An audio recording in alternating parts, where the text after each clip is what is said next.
binatang namanya. Bagaimana binatang caranya kita? Lempar batu, lempar kayu. Begitulah. Apa bisa dengan cara kita ngomongin, binatang, jangan kau curi makanan itu? Bisa? Mana peduli orang itu? Tetap dimakanlah. Jadi begini juga. Makanya mereka nggak gunakan akal. Wajarlah kalau dimaki. Nggak mungkin orang salah kita maki. Nggak mungkin orang yang nggak salah kita maki. Kalau dia salah makanya kita marahin. Biar supaya apa? Pintar. Karena memang orang ini umat bodoh. Banyak di Bible itu pernyataan bodoh. Jadi begitulah kalau bicara orang bodoh. Capek-capek disekolahkan orang tua, habis duit disekolahkan orang tua biar supaya pintar. Sia-sia. Makin bodoh, jadi besar kok makin bodoh. Itu aja lah. Tahu kali. Ajar itu, ajar, banti aja. Ajar terus. Ajar terus. Banti terus. Ajar terus. Aduh. Ini terlalu horor ini, horor sekali ini. Oh iya, yang di bawah ya bantu follow akun baru Api Jabar buat saudara-saudaraku yang di bawah. Ya, tolong dibantu ini Api Jabar baru nongol nih, kebetulan ada Bang Temon ini mewakili Jabar, asallah. Lanjut untuk kawan-kawan, follow dan perkuat narasi Islam ya seluruhnya. Ini Api Jabar kebetulan Bang Temon ini yang mewakilinya. Ya, alhamdulillah. Mudah-mudahan kedepannya makin ini lagi lah untuk membentengi umat Islam. Amin ya Allah. Terus keduanya tolong jagain Bang Blender kok bisa diikat tangannya. Kadang-kadang tangannya itu aduh ini suka lempar batu sama orang yang nggak senengin sama dia. Iya, panci. Pakai otak bececeran. Ini gimana nasibnya Bang Perho sampai diam? Bececeran Bang, dia lagi ngumpulin Bang, ada yang nyelip di jok katanya, otak kejatuh. Sama Bang Blender itu digituin. Ya benar, bantu follow akun Api Jabar. Makasih saudara-saudara muslim yang udah bantu follow ya. Aduh ya Allah, Akbar, subhanallah. Temen gak ikut ngomong kalau pakai akun ini silakan aja, ada gurunda semua ini, ada Bang ada Bang Blender. Ya jadi berhala lah. Jangan lah, ikut ngobrol dikit-dikit aja. Iyalah dikit-dikit. Ya paling temen mau nyiapin ambulan aja paling. Gimana ini? Ya temen, kau siap ambulan aja temen. Ntar lagi mati anak orang semua di sini, mati anak orang semua sini. Gara-gara Yesus. Aku pun juga nggak mau sakit gara-gara Yesus. Bini aku masih ngomong, si Yesus saja kau urus ya, si Yesus saja. Pening kayak gini lah. Si Yesus saya diurus saja. Cuma bandel-bandel kali, bebal-bebal kali. Otaknya dari mana? Apa yang disampaikan, apa yang kita tanya. Oten, di mana letaknya Monas? Jawabnya Papua. Kan udah gila kan? Nah, gitulah analoginya. Begini, apa yang kita tanya itu yang lain dijawab. Oten, Monas itu letaknya di mana? Oh begini Blender. Jadi zaman dulu kan adalah ini tak apa. Wow, itulah tentunya. Mana-mana, tak kemana? Nanti dibilang bodoh nggak terima. Kalau yang bodoh, jadi gimana lagi mau dibilang? Begitulah. Bilang bodoh gak terima. Bang Blender, kalau Abdon yang nanya gimana? Kalau Abdon yang nanya sama aja bodoh semua kan. Selama masih menurunkan Yesus, bodohnya itu dah gak ada lagi. Tahu tuh buat apa aja manusia kau dituankan. Nanti kalau dibilang coba kita bertanya aja, mereka marah. Di balik sempak ada apa? Dibilang menghujat. Apa gak bodoh? Nah, padahal faktanya memang Tuhannya punya kelamin. Mereka sendiri gak berani jawab, malu. Kan malu kan? Itulah resikonya. Makanya siaplah kalian, itu resikonya menuhankan manusia. Harus terima, jangan marah. Ini marah pula sama kami. Enggak aja. Dibilang menghujat. Orang bertanya di balik sempak ada apa? Dijawablah. Enggak aja. Itulah resikonya. Jadi siapa suruh. Dia bilang masuk satu ajaran Yesus saja pun satu pun nggak ada yang kita jelaskan. Yesus dituhankan, disembah, tempat dia mengadu, tetapi ketika berdoa nggak ada disebut nama Yesus, nama Bapa. Aneh-aneh kan? Katanya Yesus Tuhan, kita mengikuti firman-Nya, perkataannya. Adakah perkataan yang diikutin? Nggak ada. Makanya aneh kan? Aneh. Jadi dia korban sebagai Tuhan, tetapi faktanya dia bukan Tuhan. Kan nggak aneh? Ditanya coba, apa sih perkataan Yesus yang kalian ikutin? Nggak ada. Kenapa kalian protes kalau Yesus itu Tuhan? Nggak ada. Masalahnya nabi kami kalian tuhankan. Nah itu aja. Itu nabi Isa kami. Kenapa kalian tuhankan? Kurang ajar kalian. Cari kalian Tuhan yang lain. Jangan Isa, yang Yesus. Itu aja masalahnya. Jangan kalian perasaan so hebat. ayat-ayat kalian mengejek-ngejek ya. Kalian selalu mengejek Al-Quran, tetapi ayat-ayat dalam Al-Quran kalian comot, kalian curi. Yesus Tuhan kok kenapa? Kan dari mana Tuhan? Ya, Nabi kami dia, enak aja kau. Nabi kami dia. Nabi kami dia, kamu Tuhan kan? Kurang ajar kalian. Nabi kami kok diculik kalian Tuhan kan? Aneh kalian. Kalau Bang Nabi Blender, itu kan ya Bang manusia Blender, biasa. ekonya kecilin dikit Bang Blender. Yang di bawah katanya. Nabi kami itu enak aja kalian. Kenapa kalian Tuhan kan Nabi kami? Coba kau jawab lu. Yesus kan beda sama Isa. Dari mana jalannya? Hah? Dari mana jalannya beda? Kurang jauh main kau Perhos, kurang jauh. Asik, kurang jauh. Kurang jauh main kau. Silakan. Banyak kau main jauh sedikit tuh. Kau pernah ke Yerusalem nggak? Pernah ke Yerusalem? Pernah? Belum. Hah? Makanya kurang jauh main kau. Pergi kau ke sana, jangan nasi bayar perpuluhan aja. Kau kumpulkan 35 juta nya ke Yerusalem, 35 juta. Berangkat kau ke sana. Biar sadar kau, biar mualaf kau balik. Memang Nggak aja kok. Atau pergi kau aja angkot itu, naik angkot kau ke sana 3 kali nyambung ya ke sana, naik angkot. Pergi kau ke Yerusalem sana. Biar kau tahu. Memang situ pernah ke sana ke Yerusalem. Yeay, memang iyalah. Kapan? Memang iyalah. Kapan? Kau usah kau tanya. Tipu. Naik angkot aku ke sana apa? Kau naik angkot 3 kali sambung, 3 kali sambung naik angkot. Oh, biar kau tahu ya. Tapi meledak, angkotnya meledak. Jangan berdusta. Kau jangan berdusta. Ketika aku melihat wisata rohani, ya, Bunda Maria di kandang domba. Saat guide dia, kan itulah kan aku cakap suka kali kau motong. Kau minta jelaskan, tapi aku cakap kau potong. Gimana ya kau nih? Kau bisa nggak diskusi? Kau bertanya kapan aku ke sana? Aku mau jelaskan, mau kasih tahu. Diam kau dulu. Kau panasan kau. Ketika aku wisata rohani di kandang domba, apa kata guide-nya? Inilah Yesus, Yesuah Amasya yang dulu. Kau buka ke YouTube, buka di YouTube. Kau buka di YouTube, di YouTube aja kau buka. Anda pernah ke sana? Kalau kau tidak pernah ke sana, kau pergi ke YouTube, udah, pergi kau ke sana.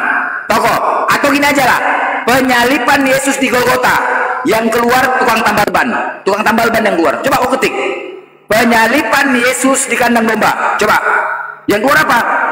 Yang keluar apa coba? Coba kau ketik, coba kau tes. Masih ada ekonya? Masih? Ya. Udah besar apa kecil? Udah. Kecilin dikit coba. Udah lah, udah sip. Udah pas, udah. Coba kau buka di YouTube penyalipan Yesus di Golgota. Tahu yang keluar apa? Tukang tambal ban. Bukalah, ketiklah. Kau ketiklah. Kapan Anda ke sana ke Yerusalem? Kau ketik. Aku naik angkot. Aku naik angkot ke sana biar kau naik angkot. Naik angkot. Oh. Udah kecil semua nih Nora, udah aku kecilin semua, habis terus suaraku ini udah. Masih juga ekonya juga besar. Udah mentok kan? Dari kecil. Ini udah mentok habis, kecil semua udah habis, semua aku kecil udah. Aku tutup semua udah, Jangan, emang suara Bang Blender ngeluarin eko emang susah. Lanjut Bang Blender. Yang di bawah siapin ambulan ya. Sudah bagus tuh. Jangan dikecilin lagi, udah cukup. Bagus. Udah cukup. Gas Bang Blender. Lanjut. Malah gak ada suaranya. Saya lagi nyimak malah ditutup lagi. Ya, terus. Udah. Maju gas. Ferhos.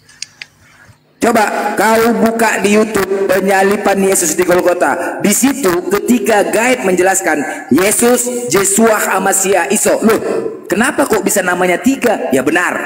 Ini 3 nama tapi 1 oknum.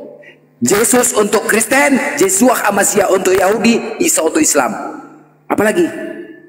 Jelas. Sekarang kutanya sama kau. Penyalipan kah di situ? Siapakah Isa Al-Masih?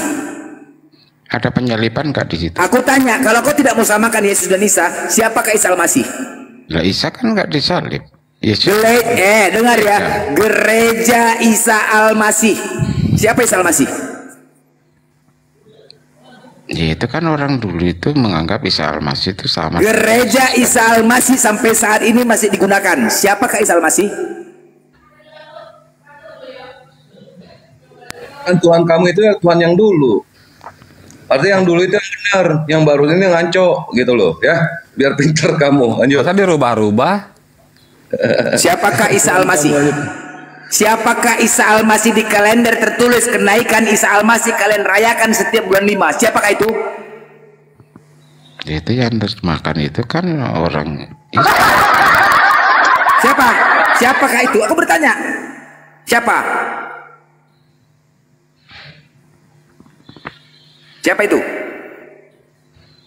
Kutanya, siapakah itu? Siapa Isa Al-Masih? Aku bertanya, siapa? Jawab. Hei. Isa Al-Masih itu disalib atau enggak? Aku tanya, siapa Isa Al-Masih di bulan 5 kalian rayakan tertulis di kalender? Isa Al-Masih disalibkan. Aku tanya, siapa Isa Al-Masih? Dan gereja Isa Al-Masih itu siapa Isa Al-Masih?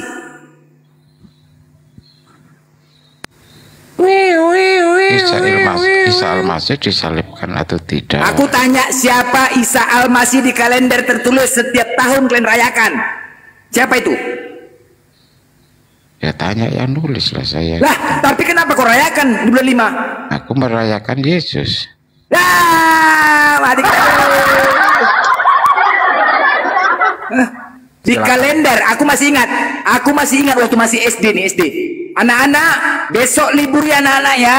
Libur apa bu? Ini bulan 5, libur tanggal merah. Besok merayakan Paskah umat Kristen. Di kalender tengok apa? Kenaikan Isa Al-Masih. Oh iya, kupikir dulu Yesus itu Isa Al-Masih. Di kalender Isa Al-Masih. Nah, makanya aku tanya, siapakah Isa Al-Masih itu? Dari dulu tuh, dari zaman SD masih ada. Siapa itu? Hei, siapa itu Isa Al-Masih? Ya, mak, ngorok dia. Ya tidur ya. Mati kau. Lari kau dah, lari. Siapa sih? Mati kau. Kan? Hei, pukul aja nih, pukul aja nih, kurang ajar nih. Ajar aja nih, kurang ajar nih. Pukul aja nih, tolong ambulan. Ajar aja nih, aduh, pukul aja. Marbun, Bang Blender tanya Marbun. Lari. Tapi ya benar kan? juga ya. Dulu liburnya kenaikan Isa Al-Masih ya dulu. Coba kan, kenaikan Isa Al-Masih dulu kan dirayakan kan? Makanya kabur. Lari kabur itu. Tadi katanya mau naik. Satu lagi nih, ini masih bertahan nih, ambulan sudah disiapkan. Aduh bener-bener Blender kocak bener. Aduh ya Allah Akbar. Iya, nemu dari mana ini Bang Blender ya Pak? Tadi saya ketawa loh ya.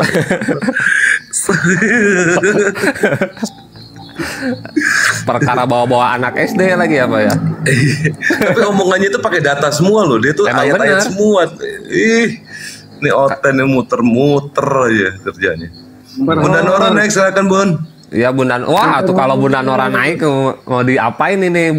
Oten dikuliti semua ini. Naik Bunda. Jadi kerupuk kulit loh sama Bunda Nora loh. Hati-hati loh. Bunda Ros, jangan sembunyi. Monitor Bang Perhos masih beranikah datang lagi besok?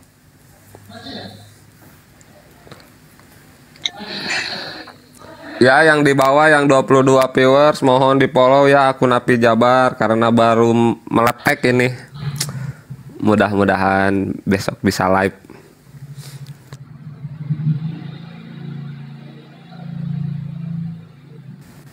Makanya jangan pandai-pandaian Glenn, sok keras-keras nggak tahu diuntung. Nah, inilah Glenn.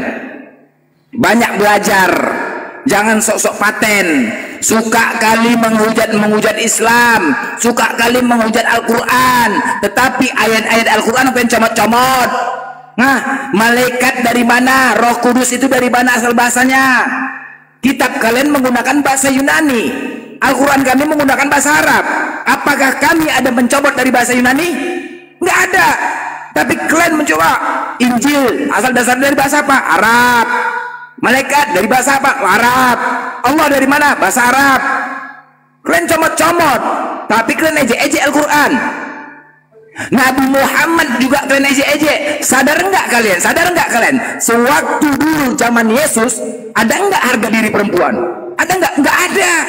Salomo menikahi 700 istri, 300 gundi. Apakah Yesus bisa menaikkan derajat wanita? Enggak bisa.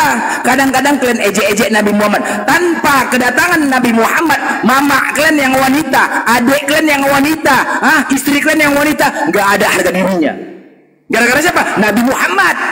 Tapi kalian aja kadang-kadang nggak tahu diuntung, nggak ada otak. Semenjak kedatangan Nabi Muhammad, semua wanita itu menjadi budak, tidak ada harga dirinya. Datangnya Nabi Muhammad ketika itu dia sebagai seorang pemimpin saat itu, pemimpin yang dimuliakan, kemudian dia menikahi wanita-wanita yang menjadi budak pemimpin lain, dinikahinya. Apa kata Nabi Muhammad? Perlakukan wanita ini dengan sebaik-baiknya. Walaupun aku sebagai pemimpin, tetapi aku menghargai dia sebagai wanita. Dia mentantang Nabi. Itu dasarnya. Maka dia menikahi, menaikkan derajat wanita. Makanya kalian suka kali mengejek Nabi Muhammad, tapi nggak tahu kalian dasarnya, nggak ada otak kalian. Mama kalian itu wanita. Yesus juga lahir dari wanita. Ada Yesus menaikkan derajat wanita? Nggak ada. Sejak zaman Yesus budak-budak tengok, nggak ada artinya wanita itu. Bisa bayangkan nggak wanita Salomo menikah 700 istri? Gimana itu? 300 gundik. Di mana harga diri wanita kayak gitu? Itu fakta. Kalian pula lagi menghujat Nabi Muhammad. Kadang-kadang otak ini nggak ada otak nih, memang maksudnya dimaki aja kalian memang. Kenapa? Suka-suka hati kalian. Hidup bebas, dosa sudah ditebus. Mau menghujat bebas, mau memfitnah bebas. Itu. Beginilah kerjaan kalian. Kalau kalian mayoritas hancur dunia ini, hancur. Suka-suka hati aja kalian menafsirkan Al-Quran. Begini akibatnya. Akibatnya apa? Bible itu bukan berdasarkan firman Tuhan. Jadi apa? Suka-suka hati menafsir. Akhirnya apa? Terlalu banyak kali denom kalian. Banyak kali denom kalian. Sampai sakit kepala Menteri Agama sana. Sakit. Kementerian Agama itu sakit kepalanya udah. Banyak kali denom. Gara-gara apa? Masing-masing punya tafsiran sendiri tentang ayat kalian. Banyak, karismatik, advent, apa, sempak, koyak, semua banyak lah, tak apa-apa aja dah.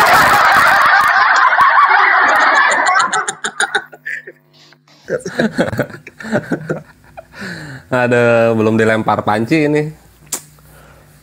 Ya, terima kasih saudara muslim yang sudah follow akun Api Jabar, terima kasih ya. Silakan, ini host, ada kemana hostnya ya? Itu ada Bunda Nora katanya mau naik.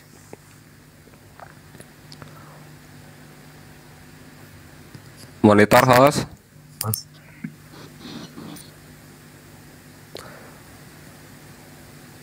Makasih. Sholat kah? Iya kayak istirahat nih. Ini gak ada moderatornya ya? Maunya sadarlah ya. Kita ini sebenarnya satu keturunan Adam. Ingat ya, kita sebenarnya satu keturunan Adam, satu Tuhan. Sebenarnya ya, terutama kalian Kristen, satu Tuhan. Tetapi itu kitab-kitab sebelumnya sama-sama kalian percaya Taurat, sama-sama kalian percaya Zabur, sama dengan Islam juga sama. Tetapi itu ya, Al-Quran atau kitab itu sudah final. Kitab itu sudah final, Al-Quran. Seandainya itu belum final, pasti akan ada terbit lagi kitab yang lain. Tetapi Al-Quran sudah final. Dan di Al-Quran dijelaskan di situ, fawailul ladzina yaktubuna kitaba biyadihim, maka celakalah orang-orang yang sengaja menulis kitab-kitab sebelum adanya Al-Quran. Ini yang menjadikan satu Tuhan dan dua Tuhan. Ini dia. Ini jadi kitab-kitab sebelumnya ada yang menulis dan berubahnya, menjadikan denom lain, menjadikan agama lain. Ini dasarnya. Sebenarnya kita satu keturunan, satu keturunan Adam, satu Tuhan. Tetapi karena ada yang membuat kitab menjadikan dua Tuhan, makanya terjadi seperti ini. Itu siapakah dia? Paulus in the gang. Coba kalian cek Paulus. Sama kita mengimanin kitab sebelumnya, makanya bebal kali kalian. Jadi kalau kalian nggak percaya, ya udah. Kalau kalian tidak mau terima, ya udah, terserah kalian rasakan sendiri. Yang masuk neraka kalian kok, apa urusan kami? Cuman kami menyampaikan di sini, yang masuk neraka kan kalian. Ketika kita salah menuhankan, tidak mengimani Tuhan yang sebenarnya, maka tempat kita neraka kekal selamanya. Itu udah clear, neraka kekal selamanya. Makanya jangan kalian menghujat Kristen di bawah nih. Kita pun diskusi baik-baik, menghujat aja kerjanya. Nggak tahu dari Al-Quran, menghujat Al-Quran, suka kali merubah-rubah ayat Al-Quran, tapi dari Al-Quran dicomot. Apakah kami ada menggunakan bahasa Yunani? Kalian cari dulu. Apakah pernah kami menggunakan bahasa Yunani? Kitab kalian? Nggak pernah. Makanya jangan menghujat aja kerja kalian, menghujat aja. Kami di sini menyampaikan ajaran Islam itu adalah menyampaikan kebenaran walaupun satu ayat, demi untuk mengajak orang-orang teman-teman menuju jalan kebenaran. Itu kalau kalian nggak terima, ayo kita makin perbesar masalahnya. Jangan kau tuhankan Nabi kami, itu aja. Jangan kau tuhankan, jangan kau pakai nama Allah. Allah itu dari mana? Nggak pantas nama Allah itu disanding dengan kitab kalian yang bertulis itu merenggangkan kemaluanmu. Nggak pantas. Ayat-ayat di situ. Nama Allah yang dimuliakan itu nggak pantas. Disandingkan dengan Bible kalian yang banyak pornonya, memuaskan birahi, merenggangkan kedua pahamu, buah dadamu. Nggak pantas. Nama Allah itu dari mana? Nama Allah itu dari bahasa Arab. Ya gunakanlah bahasa Yunani. Janganlah kalian ini pedelah kalian.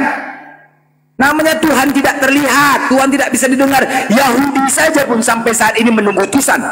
Mereka percaya utusan akan datang. Yahudi. Cuma kalian aja di situ utusan, di situ Tuhan, suka-suka hati kalian aja mengatur-atur Tuhan. Dia gila aja kalian nih. Suka-suka hati mengatur Tuhan. Nanti dikasih tahu marah, melawan, merasa dirinya lebih pintar. Makanya cocok diskusi offline sama kalian. Offline yuk, ada yang berani yuk, sama aku yuk, diskusi offline. Tapi megang panci kita satu yuk. Kalau salah cakap, ketepak katanya, mau yuk. Ayo, wasitnya ateis yuk. Kita cari yuk, diskusi offline, berani.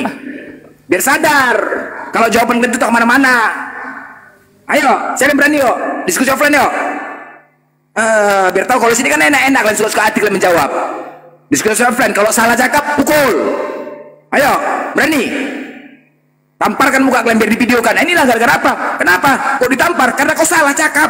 Salah kau menjawab, ditampar lah. Itu perjanjiannya. Kalau berani kalian, ada yang berani. Sama aku yuk. Megang panci kita masing-masing. Yang ada gagangnya itu. Ayo, pukul pipi. Kau tepak. Tampar pipi kiri, kasih pipi kanan. Ayo, berani. Mana berani kalian? Diskusi offline. Aku ayo. Makanya suka-suka hati kalian yang menjawab sini. Apa yang ditanya kalian jawab. Tanya Monas di mana letaknya, jawabannya Papua, nggak nyambung. Mat bodoh, memang betul apa yang dikatakan Paulus, memang betul. Apa yang aku katakan bukan sebagai menurut firman Tuhan, melainkan seorang bodoh yang berkeyakinan. Bodoh memang, apalagi imani saja, yang penting kami bodoh. Jangan kau bawa kebodohan itu kepada umat muslim, jangan. Aku di sini keras, mengikuti perintah Yesus. Jangan kau mengurangi dan menambahi firman Tuhan. Kalau kau tidak disebut penusta, jangan kau tambahin dan kurangin. Ini kan suka-suka hati aja menambahin mengurangi firman Tuhan. Karena otak kalian tuh. Aku marah walaupun kami nggak mengimani kitab kalian, tapi memang itu fakta. Jangan kau tambahin dan kau kurangin firman Tuhan itu. Kalau kalian suka-suka hati, sebab yang tertulis, ngikutin yang tertulis, jangan yang nggak tertulis. Makanya cakap sama aku dimaki aja cocoknya. Aku aliran aku keras. Ini pendeta syariat. Jangan kalian salahkan. Nggak mungkin orang yang nggak salah aku maki. Nggak mungkin. Pasti ada salah makanya aku maki. Orang jawaban kau kemana-mana. Sekali lagi ku tekankan sama kalian ya. Cacian dan makian aku ini belum seberapa pedihnya siksaan Allah terhadap kalian. Ingat itu. Belum seberapa. Ingat itu. Makanya cocok kalian dimaki aja cocoknya kalian nih. Ya suka-suka hati jawab. Cukup kalian aja yang bodoh. Jangan kalian bawa kebodohan itu sama orang Islam. Jangan kalian bawa kebodohan sama orang Islam. Apa yang ditanya kalian dijawab. Makanya sesuai. Apa yang dikatakan Paulus itu sesuai. Fakta apa yang disampaikan Paulus. Fakta kali. Ya, sesuai dengan karakter kalian. Kenapa? Siapakah yang mendirikan Kristen? Paulus. Pertama kali di Antioquia, Paulus. Paulus yang tahu karakter jemaatnya, Paulus. Paulus mengatakan, sekalipun mereka mengenal Allah, mereka tidak memuliakan Dia sebagai Allah. Fakta. Apakah Allah akan muliakan? Tidak. Sekalipun sepikiran mereka sia-sia dan hati mereka merasa bodoh dan gelap. Kemudian mereka berbuat seolah-olah penuh hikmat, tapi mereka bodoh. Seolah-olah berdoa dengan hikmat, tapi nggak tahu kalian kepada siapa kalian berdoa. Bodoh. Mereka menggantikan kemuliaan Allah yang tak fana dengan gambaran yang mirip manusia. Benar nggak? Benar. Apa disampaikan Paulus benar. Sebab mereka menggantikan kebenaran Allah dengan dusta dan memuja dan menyembah makhluk. Benar. Mereka penuh dengan kezaliman, perselisihan, sombong, pandai dalam kejahatan, tidak taat, tidak berakal. Apa yang disampaikan benar, sangat benar. Dalam kelicikanku aku telah menjerat kamu dengan tipu daya. Coba, dalam kelicikanku aku telah menjerat kamu dengan tipu daya. Yesus mengatakan, dan janganlah kamu menyebut Bapa pun di bumi ini, karena hanya satu Bapamu, yaitu di surga. Apa kata Paulus? Karena akulah yang dalam Kristus Yesus telah menjadi Bapamu. Coba. Yesus mengatakan cuma satu Bapa, tapi Paulus menyatakan dirinya Bapa. Coba kalian pelajarin. Kalian pelajarin siapa Paulus itu. Dialah pendiri Kristen. Makanya aku tanya sama kalian. Dari tadi aku bertanya sama kalian. Coba sebutkan saja satu ajaran dan perintah Yesus yang kalian laksanakan sampai saat ini. Kalau benar itu murtad aku sekarang. Tunjukkan. Tunjukkan. Satu aja. Nggak ada yang bisa kalian sebutkan. Satu pun. Kalau kalian bilang hukum kasih tertampol dengan Lukas 14:26. Lukas 14, siapa yang datang kepadaku tidak membenci orang tua, saudara kandung, adik laki-laki dan anak perempuan, maka dia bukan muridku. Coba, tertampol. Mana hukum kasih? Mana? Dan belum lihat lagi wanes Tritunggal. Belum lagi wanes Tritunggal, terjadi perdebatan, bidat membidatin, maki memaki. Saat itu pemuka agama tidak satu pun yang bisa mendamaikan mereka. Mana? Mana ajaran Yesus yang kalian ikuti? Mana? Nggak ada bisa kalian sebutkan. Satu aja. Tapi dia Tuhan. Masa perkataan dan ajaran nggak kalian ikutin? Kan nggak aja. Jadi dia korban. Kasihan. Jangan begitulah. Makanya jangan kalau mau diskusi di sini ya gunakan akal.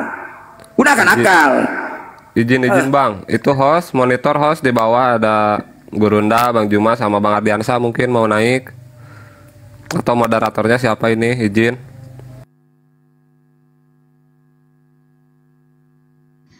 Bang Pendeta bisa.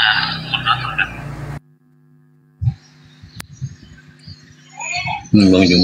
Betul nggak ini? Assalamualaikum warahmatullahi wabarakatuh. Waalaikumsalam warahmatullahi wabarakatuh. Waalaikumsalam. Bang Juma sehat Bang? Masya Allah. Gurunda. Bang Blenda. Saya sehat, Pak Pendeta. Pendeta Syariat nih Bang, Pendeta Syariat. Lanjut Bang. Masya Allah. Salam kenal abangku, maaf Allah. Iya Bang. Subhanallah. Pemaparannya benar-benar mantap dan masuk semua, logikanya masuk ke saya tuh. Kita satu frekuensi rupanya. Salam kenal. Ya Bang, aku blender Bang, aku blender. Rapatkan barisan. Ya. Oke, siap. Masya Allah. Ya, nekan oten-oten yang agak menguasai Bible biar kita edukasi mereka untuk memahami. Setelahnya Pendeta Esra Suhuru itu sangat disayangkan. Beliau punya nama tapi keilmuannya minim, tak ada sama sekali ilmu. Tapi mungkin Pendeta Esra Suhuru itu di jemaatnya dia sudah hebat, tapi bagi kami apologet Islam, beliau itu bagi kami apologet, bagi kita apologet, beliau itu masih layak untuk daftar sekolah minggu dulu untuk penguasaan Bible. Bahasa politiknya tinggi, politik di dalam mengolah bahasa penguasaan Bible-nya, tapi menurut saya, wallahi, dia nggak ada apa-apanya. Materinya itu minim sekali. Kalau dia hanya mengandalkan hermeneutika, ekseges dan seterusnya, bagi saya beliau belum layak untuk diskusi dengan Bang Suma. Belum, masih jauh. Dia harus sekolah 127 tahun, 6 bulan lagi baru bisa berulang-ulang. Iya, karena dia hanya lebih mengedepankan doktrin. Nah, itu alasannya kenapa pendeta-pendeta ternama ini nggak berani berhadapan dengan apologet Muslim lainnya. Saya kira begitu, Pak Pendeta Blender. Semangat terus, umat membutuhkan antum. Ya, termasuk sahabatku Gemah ada di sini, murid paling malas masuk kelas. Semoga beliau sehat selalu. Cuman Bang, jangan sampailah kita ini diskusi. Aku kadang-kadang yang kutakutkan diskusi sama Oten ini naik tensi, naik asam urat. Ini masalahnya naik burung juga. Aduh mak, hancur kita ini bukan masalah. Apa yang kalian jawab? Ini yang aku takutkan. Karena nanti ketika Om Nambe masuk rumah sakit, dia tanya sama dokternya, sakit apa Pak? Gara-gara debat sama Oten. Apa itu Oten? Orang Kristen. Loh, saya juga orang Kristen, kata dokternya. Mati aku. Terakhir di khotbah bukan diobatin. Aduh, mati.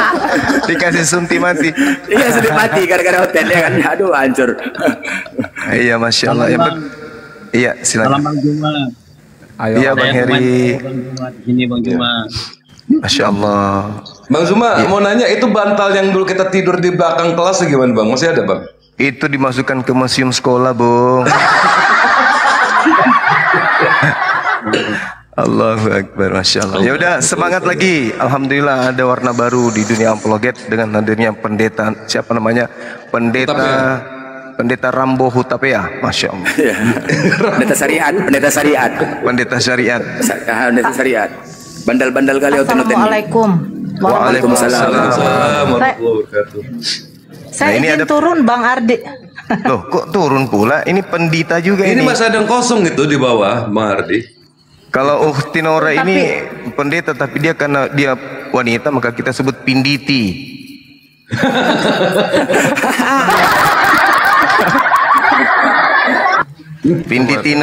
Pinditi Nora yang sering membuat oten-oten juga sakit kepala kalau dia berdiskusi. Iya. Narasinya juga bagus. Ayo semangat semuanya. Lanjutkan. Bang Perhos itu Bang Perhos Oten apakah masih berani di room ini? Ya silakan Itu ada saudara waktu itu, Bang. Perhos, Anda bertanya aja tentang apapun, tentang Al-Quran, tentang Bible kepada kami yang ada di sini. Insya Allah kita akan memberikan edukasi yang baik.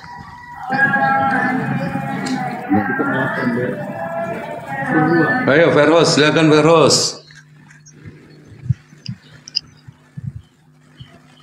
Itu ada Bang Zuma sekalian nanya gitu. Kayaknya tidur Kalau ya. sama blender pasti kamu udah berantakan, udah Tidur. cecer otaknya. Jadi dasarnya pun memang tidak ada. Dari nama Allah saja sudah jelas. Di Kejadian 1 ayat 1, pada mulanya Allah menciptakan langit dan bumi. Kemudian Islam juga menyatakan Allah lah menciptakan langit dan bumi. Nama Allah ini nggak paham. Begitu sempurnanya Tuhan itu menciptakan namanya, sehingga kalaupun dirubah namanya tetap dia menyatakan ada. 4 huruf nama Allah itu alif lam lam ha. Kita runut namanya, kita huruf per huruf ya. Jika satu huruf kita ambil, kita hilangkan hurufnya menjadi lillah. Lillahi ma fis samawati wa ma fil ard. Milik Allah lah semua yang ada di langit dan bumi. Jika kita hilangkan lagi satu huruf, maka tersisa tinggal 2 huruf. Dibaca lahu. Lahu ma fis samawati wa ma fil ard. Bagi Allah apa yang ada di langit dan di bumi. Kita hilangkan satu huruf lagi dan dibaca hu. Qul huwallahu ahad. Jelas satu huruf kalaupun dihilangkan tetap ada Allahnya. Nah, ketika kita hilangkan semua hurufnya itu, tidak ada lagi yang terlihat. Sesuatu yang tidak terlihat disebut ghaib. Al-Baqarah ayat 3, allazina yu'minuna bil ghaibi wa yuqimunas shalah. Mereka yang beriman kepada yang ghaib dan melaksanakan salat. Nah, begitu sempurnanya nama Allah itu, begitu sempurnanya, nggak pantas disandingkan dengan Yeskiel 16:25, merenggangkan kedua pahamu, menyingkap auratmu di hadapan mereka. Coba susunya dijamah-jamah, nggak pantas. Begitu dimuliakannya nama Allah itu, nggak pantas disandingkan dengan Bible kalian. Tapi kalian tidak mengakui, tidak mau mengakui. Ditanya, tanpa adanya penyalipan maka tidak ada Yesus. Tanpa adanya penyalipan maka tidak ada Kristen. Tanpa adanya penyalipan maka tidak ada Bible. Pertanyaannya, siapakah Tuhan kalian sebelum Yesus disalib? Enggak ada yang bisa jawab. Yang Yahweh lah, Elohim lah, apalah semua. Banyak kali, ada 12 kurasa Tuhan kalian. Entah pemain bola atau apa, nggak ngerti aku. Coba di mana esanya?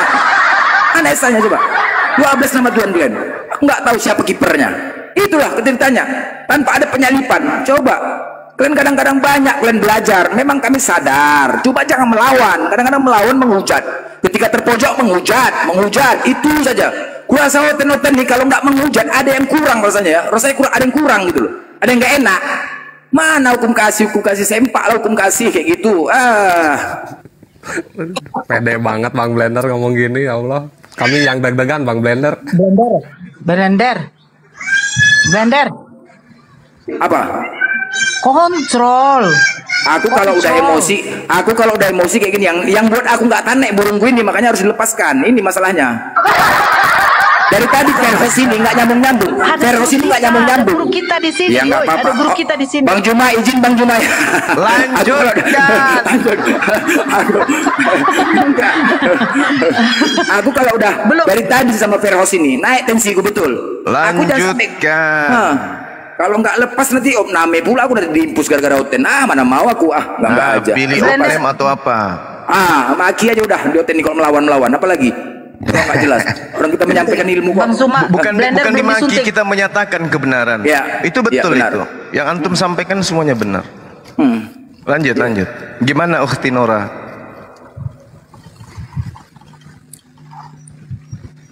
Pagi lupa saya menyuntiknya. Kayak ginilah jadinya dia. Gak apa-apa. Memang harus ada yang tampil seperti ini di kita. Assalamualaikum semuanya. Tapi memang harus ada Nuaiman di abad 23 2004 ini. Harus ada nuaiman yang seperti ini. Iya, benar. Jadi Islam itu ada Abu Bakar, ada Umar, ada Utsman, bahkan ada Nuaiman. Dia walaupun mabuk tapi tetap Tuhan dia Allah. Walaupun mabuk dia tetap mencintai Rasulullah. Gitu kan? Harus ada Nuaiman ini gitu loh, teman-teman. Jadi kita yang para guru-guru ini ya memang harus ada tugasnya masing-masing. Dan kita harus bersatu, teman-teman. Al-haqqu bila nizamin yaglibuhul batil bila nizamin. Kebenaran yang tidak terorganisir rapi akan dikalahkan oleh kebatilan yang tidak terorganisir. Inilah api. Dan begitulah kita semuanya, teman-teman yang muslim, maka kita bersatu. Wallahu taala alam bisawab. Lanjut. Allahu Akbar. Masyaallah. Kalau Verhostnya nggak ngomong, nggak standby lagi, ya diturunkan, naikkan aja Oten yang lain. Kalau Udah Bang mati gua rasa Ardian itu. sama Udah mati dia tuh. Udah mati gue rasa. Dari tadi tuh mati gue rasa. Habis kena maki aja. moderatornya Apa itu? turunkan saya aja nggak apa-apa. Hei, Bang Ardian Verhos. dinaikkan, Verhos Udah mati kok. turunkan. Woi, udah mati. Janganlah. Jangan pula nyusahin kami dan di sini. Host nanti kena masalah. Gara-gara kau mati pula sini. Woi, turun aja. Terus. Dari tadi kau marah kau kan, nggak terima kau kan dikatakan binatang kan, makanya pakai akal. Salah. Kan lu bilang tadi, apa Tuhan itu menciptakan makhluk, apa yang berbedanya? Akal. Kalau kau nggak menggunakan akal dia nggak binatang, nggak terima. Gunakan akal kau lah. Lucu kau nih. Marah kau di balik sempatuan kau apa? Namanya aku tanya kemanusiaan. Faktanya kalian sendiri yang menyatakan Tuhan 100% manusia, Firman telah menjadi manusia. Salahkah ketika aku bertanya di balik sempaknya ada apa? Marah, lucu Len, aneh. Namanya kemanusiaan aku tanya. Itulah resikonya menuhankan manusia. Harus terimalah, jangan baper. Aneh ya, kok marah kau nggak terima? Turun aja kau ganti yang lain. Enggak aja kau. Tepuk pramuka. Sayang deg-degan Bang Blender ngomong kayak gitu, sumpah. Tah. Bang Zuma kapan touring ke Medan, Bang Zuma? Insya Allah kalau bisa tahun ini ya. Alhamdulillah, amin. Mudah-mudahan ya Bang Zuma ya, ke Medan langsung ya Bang Zuma. Nanti langsung ketemu sama siapa nih? Si pendeta nih. Bang Zuma waktu itu pernah kita cari Medan ketemu siapa banyak dulu ya. Bang Juma, nanti ku tarik ya. Makanya orang ini nggak pernah mau jumpa sama aku. Kalau ada jumpa di jalan ada Oten. Woi Oten kok sini kok. Diajak debat langsung yuk. Kita ajak debat langsung yuk. Oten sini kok Oten. Oh di Medan kan banyak kali Oten. Banyak kali Oten di Medan. Aja. Debat yuk. Gak marah, lebih enak lagi offline. Udah hidup Peros. Udah buka min kau. Peros. Woi. Ya, aduh saya. Iya, Mak, lontong kok ya, aku ceramah tidur kok ya, kurang ajar kok ya memang ya. Aku sampai ketiduran tadi. Blender, dia sholat Blender. Dia sholat. Tidur pula kau. Waktunya sholat. Sholat. Dia sholat. Tidur kok, aduh. Jadi yang ngorok tadi kau yang ngorok. Iya. Inilah nggak ada otak kok, kayak mana orang dari tadi kau diskusi ngapain kau di sini? Lontong juga kok memang, iya. Tahap aja kau, kayak gini lah. Udah tahap lagi. Namanya juga apa ya, mendengarkan yang ianya iblis di dalam diri kau itu ketua PAC, ketua ranting, makanya kayak gitu. Tidur aja kau ketua iblisnya, gitulah. Jadi susah. Iblis di dalam kalian nih, ketua ranting, ketua PAC, jadi agak berat memang. Ya gitulah di dalam diri kau nih. Udah ketuanya semua. Jangan kau dengar congor Blender tuh, tidur aja kau. Pasti gitu ya kan? Tidur. Gitulah. Bisa pula orang menyampaikan kau tidur. Mana tadi ya debatnya ya? Nah, lo itulah. Kupikir kau udah mati. Hidup kau. Ya Allah, Verhos. Memanglah kau. Blender tadi tuh ngoceh sampai aku ketiduran. Kau dianggap seperti nyerita dongeng kau, Blender. Dibuat si Verhos. Nah itulah, inilah kayak gini lah. Makanya aku bilang iblisnya dalamnya ketua PAC semua nih dalam dirinya nih. Makanya kayak gitulah. Gak usah kau dengar itu congornya itu. Pasti gitu. Kurang ajar nih memang, orang diskusi dia tidur. Cakap kau aja mau didengar, cakap kami nggak mau dengar. Tontong juga kau.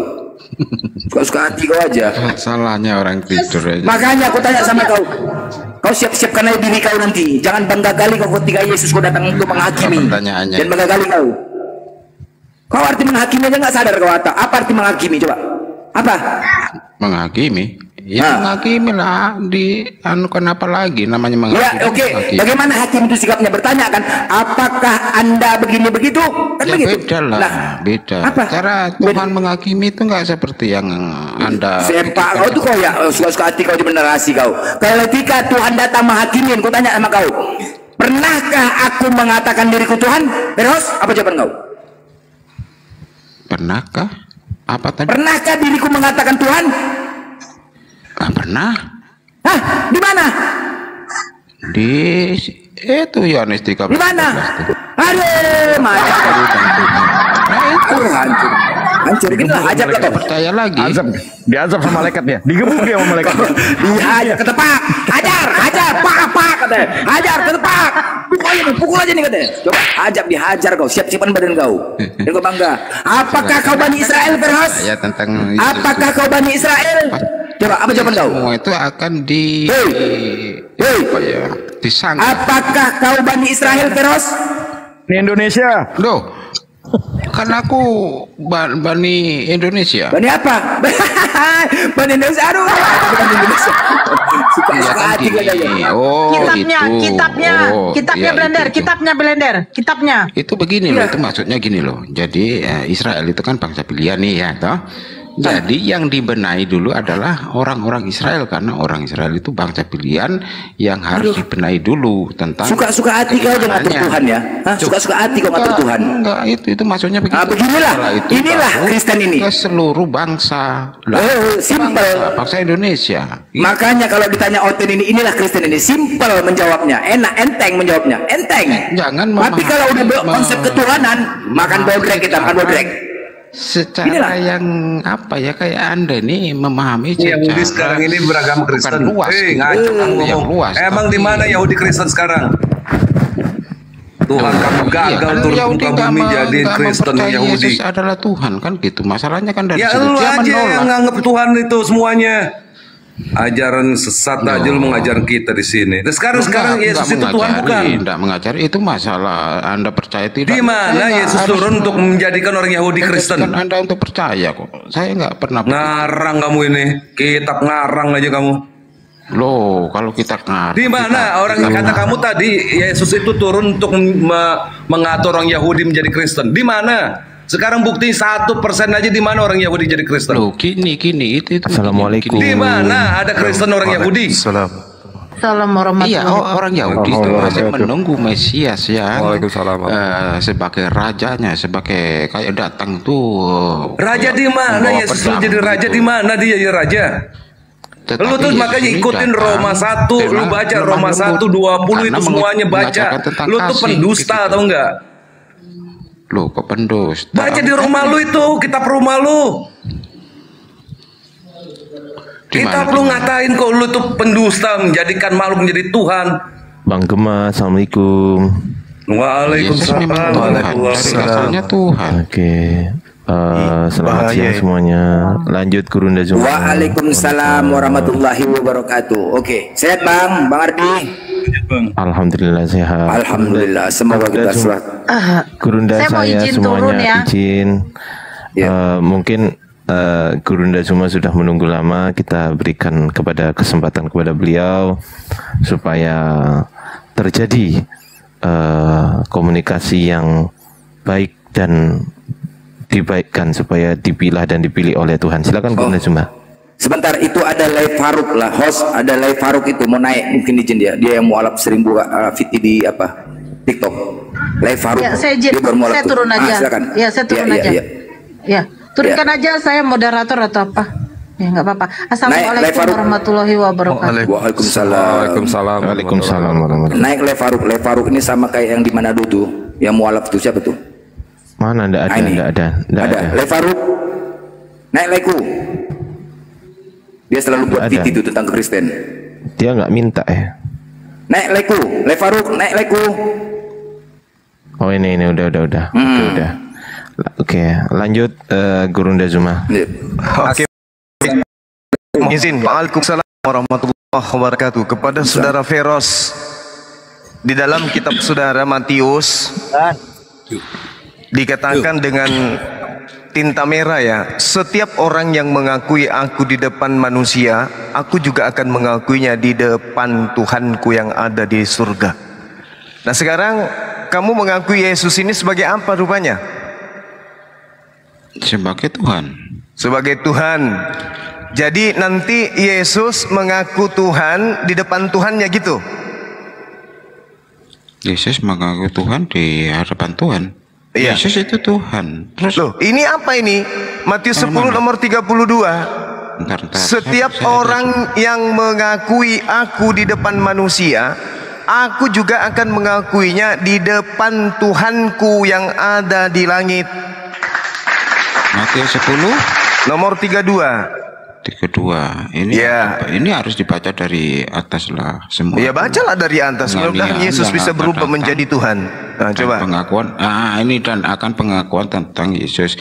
Setiap orang yang mengaku aku di depan manusia, setiap orang yang mengakui aku sebagai di depan manusia, aku juga akan mengakui di depan Bapakku yang di surga. Maksudnya apa tuh? Yesus mengakui di surga nanti, mengaku sebagai apa di depan Tuhannya?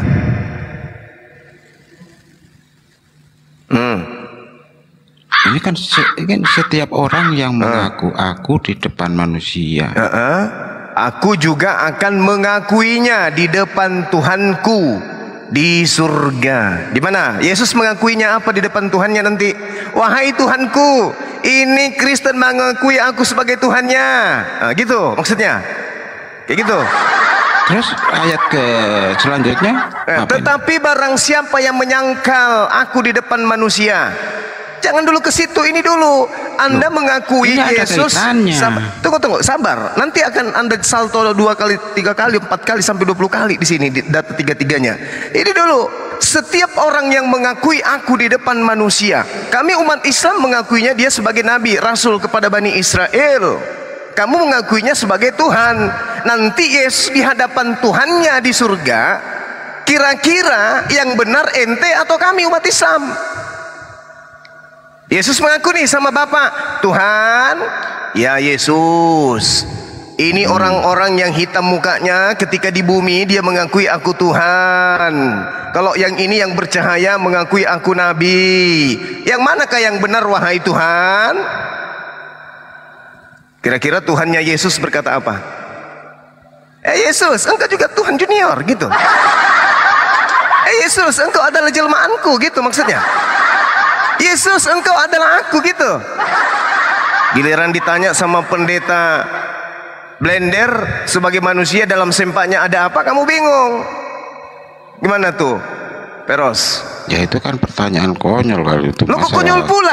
Ini pengakuan Yesus. Yesusnya berkata, setiap orang yang mengakui aku di depan manusia, aku juga akan mengakuinya di depan Bapakku. Bapak di sini Theos. Theosku artinya Tuhanku. Surga di sini adalah uranion, artinya di langit, bukan di surga. Setiap orang yang mengakui aku di depan manusia, aku juga akan mengakuinya di depan Tuhanku yang ada di langit. Nah sekarang ketika Yesus mengaku di hadapan Tuhannya, dia mengaku sebagai apa? Wahai Tuhanku, aku ini juga adalah Tuhan. Kayak mana nanti tuh? Ada 2 Tuhan berhadapan. Sudah benar nggak pengakuan saudara? Hakikatnya kan satu. Bagaimana satu ini? Dia mengakui di hadapan Tuhannya. Bagaimana Anda mengatakan dia satu? Ntar ini masih saya baca ini ada maksudnya ini. Ada maksudnya. Yesus itu hamba. Yesus itu nabi. Ya Bani Israel, inni Rasulullahi ilaikum. Jelas itu. Maka kami umat Islam mengakui sebagai rasul kepada Bani Israel. Matius 15 nomor 24. Sesungguhnya aku diutus hanya kepada domba yang sesat dari umat Israel. Jelas itu. Nah sekarang muncul agama Kristen dari barat mengakui Yesus di hadapan umat Islam sebagai Tuhan. Sedangkan Yesus mengatakan, setiap orang yang mengakui aku di depan manusia, aku juga akan mengakuinya di depan Bapakku yang ada di surga. Kami umat Islam mengakui dia sebagai Nabi, ente mengakuinya sebagai Tuhan. Sementara Yesus lagi laporan. Lapor komandan, ya Yesus, kenapa selama 33 tahun saya diutus ke bumi ada 2 golongan komandan? Golongan yang satu yang mana? Ini yang hitam, yang pada botak kepalanya, licin. Kenapa dia mengakui aku di hadapan manusia, akulah Tuhan, akulah pencipta. Yang satu ini yang bercahaya wajahnya, mereka tidak pernah bertemu aku, tapi mereka beriman kepadaku. Aku adalah nabimu, aku adalah rasulmu. Mana yang benar wahai Tuhan? Yang benar ini ya, kalimatnya ini harus dibaca baik-baik ini. Ya udah baca baik-baik. Kalau mata Anda nggak bisa lagi membacanya, coba pakai hidung. Mengakui aku, mengakui sebagai apa dulu nih? Mengakui sebagai utusan. Mengakui sebagai utusan. Di depan manusia, aku juga akan mengakuinya di depan Bapak. Mengakui sebagai utusan ya? Iya. Ente mengakuinya sebagai apa? Ya utusan dan juga Tuhan. Karena nenek Mukiper kena kau di situ. Gak bisa Kenapa? Begitu. Di situ kamu kena karena kamu mengakui, berarti kamu pembohong. Ini lihat dalilnya bahwa kamu pembohong. Dengarkan. 1 Yohanes 2 nomor 22. Siapakah pembohong itu? Bukankah dia yang menyangkal bahwa Yesus itu adalah Kristus? Jadi pembohong itu mulutnya mengatakan A, tapi perbuatannya mempraktekkan C. Itu pembohong. Lalu Bukankah Yesus yang itu menyangkal? utusan. Memang betul Yesus utusan. Saya nggak menyangkal tapi juga. Kalau Yesus Anda mengakui utusan. dia Kristus, sabar dulu. Kalau Ya, Anda lanjut, mengakui dia Kristus, kenapa Anda menuhankan dia? Ya Yesus memang Tuhan dari berarti sananya, Anda asalnya menyangkal. Tuhan. Loh, Ini kuncinya. Gimana? Dengarkan kuncinya nih, dengarkan. Siapakah pendusta itu? Siapakah pembohong itu? Bukankah dia yang menyangkal bahwa Yesus adalah Kristus? Anda paham Kristus? Paham. Kristus itu apa? Apa itu Kristus? Penyelamat, juru selamat, penyelamat. Kristus itu Mesias. Apa itu Mesias? Iya, Mesias itu penyelamat, juru selamat. Mesias itu orang yang diurapi. Iya, diurapi, betul. Oke. Nah, berarti dia bukan Tuhan kan? Ya, terus kalau Kristus itu sebagai penyelamat, kalau bukan Tuhan, siapa Tim lagi SAR juga penyelamat, coy. Tim SAR juga penyelamat, dokter juga penyelamat, guru-guru juga penyelamat, dosen juga penyelamat, ustadz juga penyelamat. Itu semuanya penyelamat. Ini sebagai Kristus cakupannya hanya manusia utusan. Siapakah pendusta itu? Bukankah dia yang menyangkal bahwa Yesus itu adalah utusan? Ya, nah, Yesus kalau Anda mengatakan Yesus sebagai apa? Ya sebagai utusan. Iya, utusan sebagai apa dulu? Sebagai perantara. Nah, kalau Anda mau tahu dia sebagai apa, baca Kisah Para Rasul 2 nomor 22. Apa yang diterangkan di sana? Ini sebagai utusan dia sebagai apa? Hai orang-orang Israel, dengarlah perkataan ini. Yang aku maksudkan adalah manusia bernama Yesus dari kota Nazaret. Dia adalah manusia yang ditentukan oleh Allah dan yang dinyatakan kepadamu dengan kekuatan-kekuatan dan mujizat-mujizat dan tanda-tanda yang dinyatakan, yang dilakukan oleh Allah dengan perantaraan Yesus. Paham sampai sini? Yesus diutus sebagai perantara Tuhan kepada Bani Israel agar Tuhan melakukan mujizat, tanda-tanda, kekuatan melalui perantaraan manusia dari Nazaret bernama Yesus. Itu tujuannya Yesus sebagai utusan. Tidak ada tujuan Yesus sebagai Tuhan, tak ada. Yesus datang kepada Bani Israel sebagai utusan untuk Tuhan melakukan mujizat, kekuatan dan tanda-tanda melalui manusia bernama Yesus. Sampai di sini tidak paham? Lanjut. Nah, itu dia. Jadi ketika Anda dikatakan dalam Matius 10, setiap orang yang mengasihi aku di depan manusia, aku juga akan mengakuinya di depan Bapakku yang ada di surga. Bahaya nih, karena Yesus akan melapor kepada Bapa. Nah, kalau dia sudah melapor, ada 2 golongan, makanya dia menjadi hakim. Dia akan menjadi hakim. Ada yang menuhankan dirinya, ada yang merasulkan dirinya. Islam merasulkan dirinya bagi Bani Israel. Kristen dari Barat mentuhankan dia, menggantikan Tuhannya Bani Israel. Kira-kira nih yang diusir Yesus yang mana? Engkau semua pembuat kejahatan. Kira-kira yang diusir itu siapa? Ya, buat kejahatan. Ya, siapa yang membuat kejahatan? Yang tidak melakukan kehendak Bapa, betul? Ya, betul. Nah, sekarang apakah ada kehendak Bapa agar manusia menyembah anaknya? Adakah?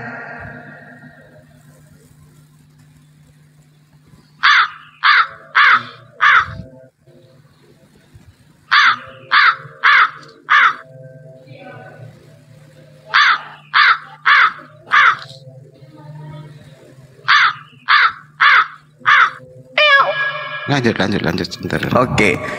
Jadi saudara, saatnya lah Anda berterima kasih karena Anda hidup di tengah-tengah umat Islam yang kemudian mampu mendorong dan mendobrak akal saudara untuk keluar dari lingkaran setan. Kita maju ke dalil berikutnya. Setiap orang yang mengakui aku di depan manusia, aku juga akan mengakuinya di depan Tuhanku yang ada di langit. Tetapi barang siapa menyangkal aku di depan manusia, aku juga akan menyangkalnya di depan Tuhanku yang ada di langit. Ya, ini menyangkal apa ini? Tentang apa? Oke, baik. Mari dengarkan. 1 Yohanes 12:49, Bapakku yang mengutus aku. Matius 15:24, aku diutus hanya kepada Bani Israel. Yohanes 17 nomor 3, Yesus yang telah engkau utus. Matius 10 nomor 40, dialah Allah yang telah mengutus aku. Matius 23 nomor 10, hanya satu pemimpinmu yaitu Mesia. Mesia di sini adalah pembimbing manusia Bani Israel yang menyandang sebagai domba tersesat. Kemudian Markus 6 nomor 4, Yesus berkata bahwa dirinya hanyalah seorang nabi. Lukas 4:18, dialah yang telah mengutus aku. Lukas 4 nomor 24, Yesus berkata bahwa dirinya hanya seorang nabi. Lukas 4:43, untuk itulah aku diutus kepada Bani Israel. Lukas 7 nomor 16, Yesus membenarkan orang-orang yang mengatakan dirinya adalah nabi. Lukas 7:39, Yesus diam saja ketika orang menyebut dirinya sebagai seorang nabi. Lukas 9:48, dialah Allah yang telah mengutus aku. Lukas 10:16, dialah Allah yang telah mengutus aku. Yohanes 4 nomor 34, dialah Allah yang telah mengutus aku. Yohanes 4 nomor 44, Yesus bersaksi bahwa dirinya hanyalah seorang nabi. Yohanes 4 nomor 19, Yesus membenarkan wanita yang menyebut dirinya hanya sebagai seorang nabi. Yohanes 6 nomor 38, dialah Allah yang telah mengutus aku. Yohanes 6 nomor 39, dialah Allah yang telah mengutus aku. Yohanes 6:57, Bapa yang telah mengutus aku. Yohanes 7:16, Bapa yang telah mengutus aku. Yohanes 7:33, dialah Allah yang telah mengutus aku. Yohanes 8 nomor 29, dialah Allah yang telah mengutus aku. Ketika ada orang yang menyangkal aku ini bukan utusan Tuhan, maka aku pun akan menyangkalnya di depan Tuhanku di surga. Tolong tunjukkan satu data di atas muka bumi ini dari kalangan pengarang-pengarang Bible di mana Yesus mengaku Tuhanlah yang telah mengutus aku menjadi Tuhan. Akulah Tuhan yang diutus oleh Tuhan. Akulah Tuhanmu, tidak ada Tuhan yang lain. Tunjuk kepada kami. Tak ada. Yang Yesus ajarkan di tengah-tengah Bani Israel, Bapakku yang di surga telah mengutus aku. Aku utusan Bapa. Dialah Bapa yang telah mengutus aku. Bahkan ending syahadatnya, hidup kekal itu adalah mereka mengenal Engkau satu-satunya Tuhan dan mengenal Yesus yang Engkau utus. Barang siapa yang menyangkal aku adalah utusan Tuhan untuk Bani Israel, aku pun akan menyangkalnya nanti di hadapan Tuhanku yang ada di surga. Anda mau kemana kira-kira? Anda mau kemana? Ayo. Yesus Tuhanku. Tunggu dulu. Itu sama halnya Anda menyangkal Yesus. Karena aku hanya utusan kepada Bani Israel. Bapakku yang telah mengutusku. Bahkan kesaksianku di dalam Yohanes 5 nomor 36 berbunyi seperti ini. Ada kesaksianku yang lebih penting dari kesaksian Yohanes, apalagi kesaksian orang-orang Roma, bahwa semua pekerjaan yang aku lakukan, pekerjaan itulah yang bersaksi tentang aku. Pekerjaan itu yang bersaksi tentang aku, bahwa Bapa yang telah mengutus aku. Kesaksian Yesus, aku adalah utusan Bapa. Barang siapa yang menyangkal kesaksian Yesus, apa kata Yesus? Aku juga akan menyangkalnya di depan Bapakku yang ada di surga. Makanya di dalam 2 Yohanes 1 nomor 7, siapakah pendusta itu? Siapakah penipu itu? Siapakah pembohong itu? Bukankah dia yang pergi ke seluruh bumi yang tidak mengaku bahwa Yesus datang sebagai manusia? Anda mengatakan, oh memang Yesus itu datang sebagai manusia. Oke, stop. Kenapa Anda tuhankan? Karena dia adalah Tuhan. Berarti Anda menyangkal. Berarti Anda adalah penyesat. Demikian. Silakan yang lain. Masya Allah, luar biasa penjelasan dari Guru Ndazuma ya.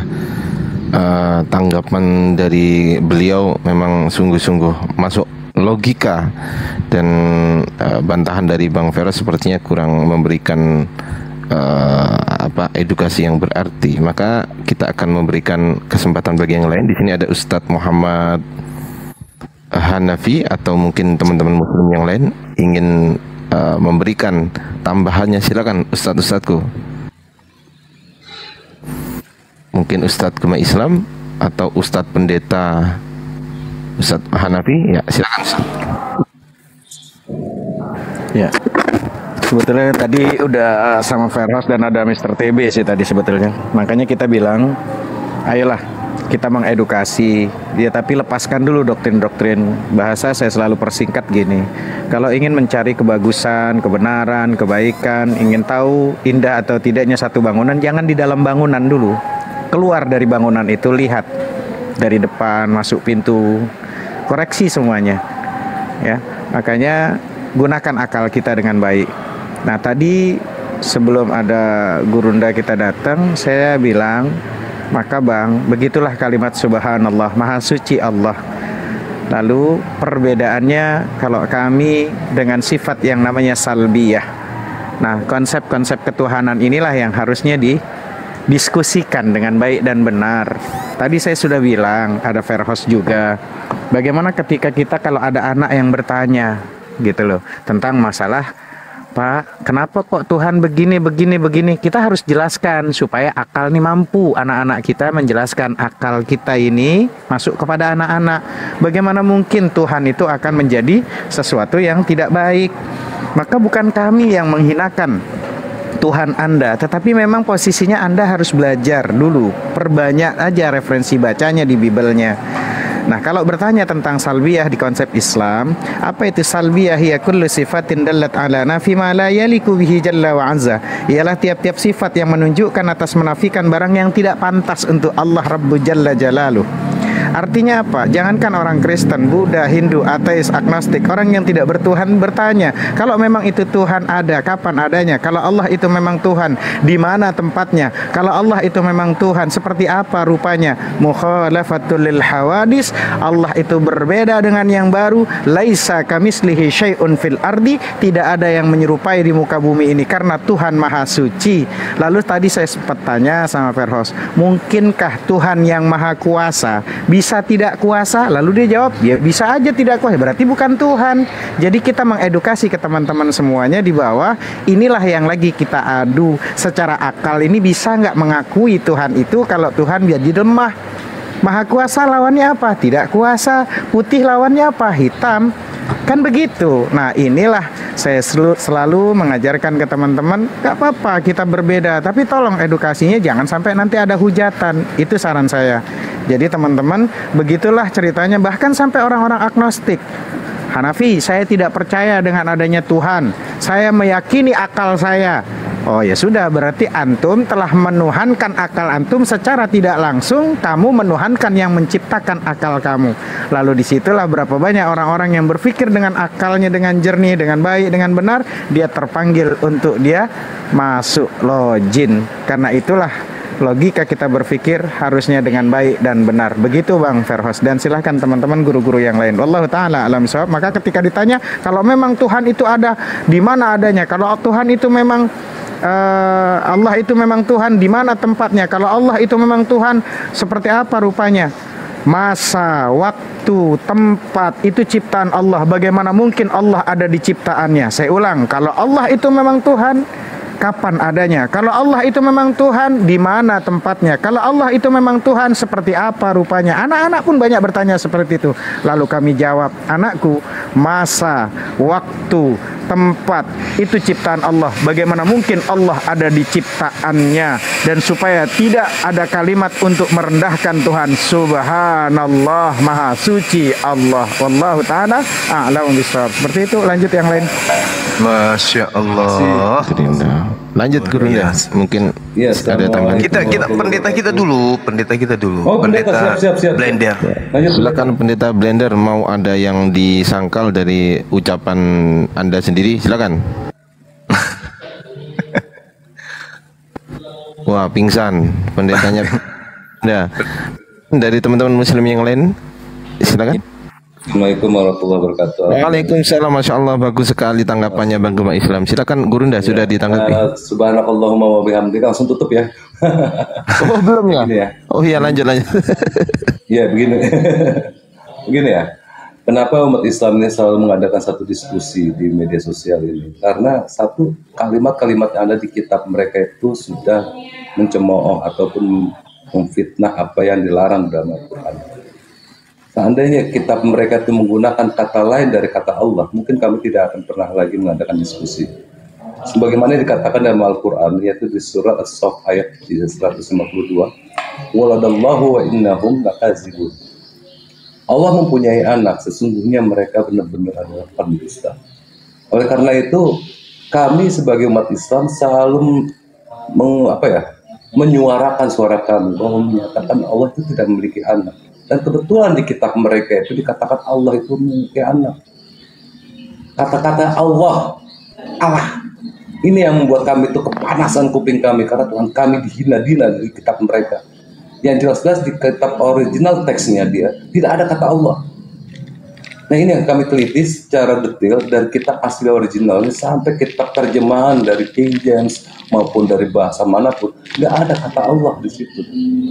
Ini adalah satu penghinaan kepada salah satu umat yang jelas disahkan di dalam negara ini, yaitu Islam. Oleh karena itu dikatakan lagi dalam Al-Quran, astafa banati al-banina. Apakah dia itu lebih memilihkan anak perempuan daripada anak laki-laki? Makanya dari tadi Bang Blender menyatakan apa yang ada di balik sempak itu. Itu menunjukkan apa? Ini ayat ini. Ya dikatakan di kitab Kejadian, aku ciptakan manusia serupa dan segambar denganku. Nah ini jelas Tuhan Anda itu memiliki dua jenis kalau begitu, karena Tuhan menciptakan dua jenis, perempuan dan laki. Nah ini ada di Al-Quran kami, dan kami diwajibkan oleh Allah Subhanahu Wa Taala untuk meluruskan apa yang Anda tuduhkan kepada kami. Qul huwallahu ahad. Katakan bahwa Allah itu satu, bukan untuk orang Islam, bukan untuk Bang Zuma ayat itu, bukan untuk Bang Ardi, bukan, tapi untuk kamu yang menyatakan Allah itu punya anak. Ayat itu tujuannya bukan untuk dipahami oleh orang Islam, tapi untuk pemahaman untuk Anda orang kafir yang menyatakan Allah itu memiliki anak. Ya, terus dikatakan lagi dalam Al-Quran, kata Bang Zuma nih, Bang Zuma menantang ke seluruh pendeta, karena ini Allah yang menyuruh, bukan maunya Bang Zuma. Saya ingatkan nama Anda itu, dikatakan di surat 157 dikatakan begini, Fa'tu bi kitabikum in kuntum shadiqin. Kata Bang Zuma nih, sesuai dengan yang disadur dalam Al-Quran, yang dikatakan dalam Al-Quran, bawalah kitab kamu yang menyatakan Allah itu anak. Jika kamu orang-orang yang benar, bawa kemari. Yuk, kita tes secara, kita uji dengan diskusi secara ilmu, bukan asal congor doang. Ini Al-Quran yang menyuruh. Jadi maaf ya untuk umat Kristen yang ada di luar sana, yang mendengar hal ini. Kami melakukan ini bukan keinginan kami, tetapi ini adalah perintah dari Tuhan kami. Kami tidak akan pernah mengikuti perintah Anda. Siapa Anda? Tuhan Anda aja Anda lawan. Bagaimana kami mau mengikuti maunya Anda? Kami patuh taat sami'na wa ta'na, apa yang dikatakan Tuhan kami. Saya dengar kata Allah dan kami akan taat kata Allah. Begitu. Sekian, terima kasih ya. Wassalamualaikum warahmatullahi wabarakatuh. Waalaikumsalam warahmatullahi wabarakatuh. Gurunda, silakan Gurunda. Mungkin ada tanggapan dari teman Kristen tadi. Ini pendeta. Pendetanya udah mulai bangun dari saya tim menyampaikan. Gurunda. Ya. Jadi benar, kita ini satu keturunan ya, satu keturunan Adam. Tapi di Al-Quran dijelaskan, celakalah orang-orang yang sengaja merubah kitab-kitab sebelumnya. Kita juga Islam sama-sama mempercayai kitab-kitab sebelumnya. Zabur, Taurat, Al-Quran itu sudah final, sangat final. Nabi Muhammad juga sudah final, utusan. Karena Tuhan tidak bisa dilihat, Tuhan tidak bisa didengar, wajiblah menurunkan utusan. Sama, Yahudi pun sampai sekarang menunggu kedatangan Mesias sampai saat ini, karena mereka meyakini Tuhan itu tidak mungkin dilihat. Nah kalau kalian di situ Tuhan, di situ utusan, suka-suka hati kalian menerjemahkannya. Kita wajib mengimanin kitab-kitab sebelumnya. Di Al-Quran dijelaskan, Allah mengatakan belum sempurna iman kita, iman kami Muslim, kalau belum mengimani kitab sebelumnya. Ya ahlal kitab lima talbisnal haqqa bil batili wa taqtumunal haqqa wa antum ta'lamun.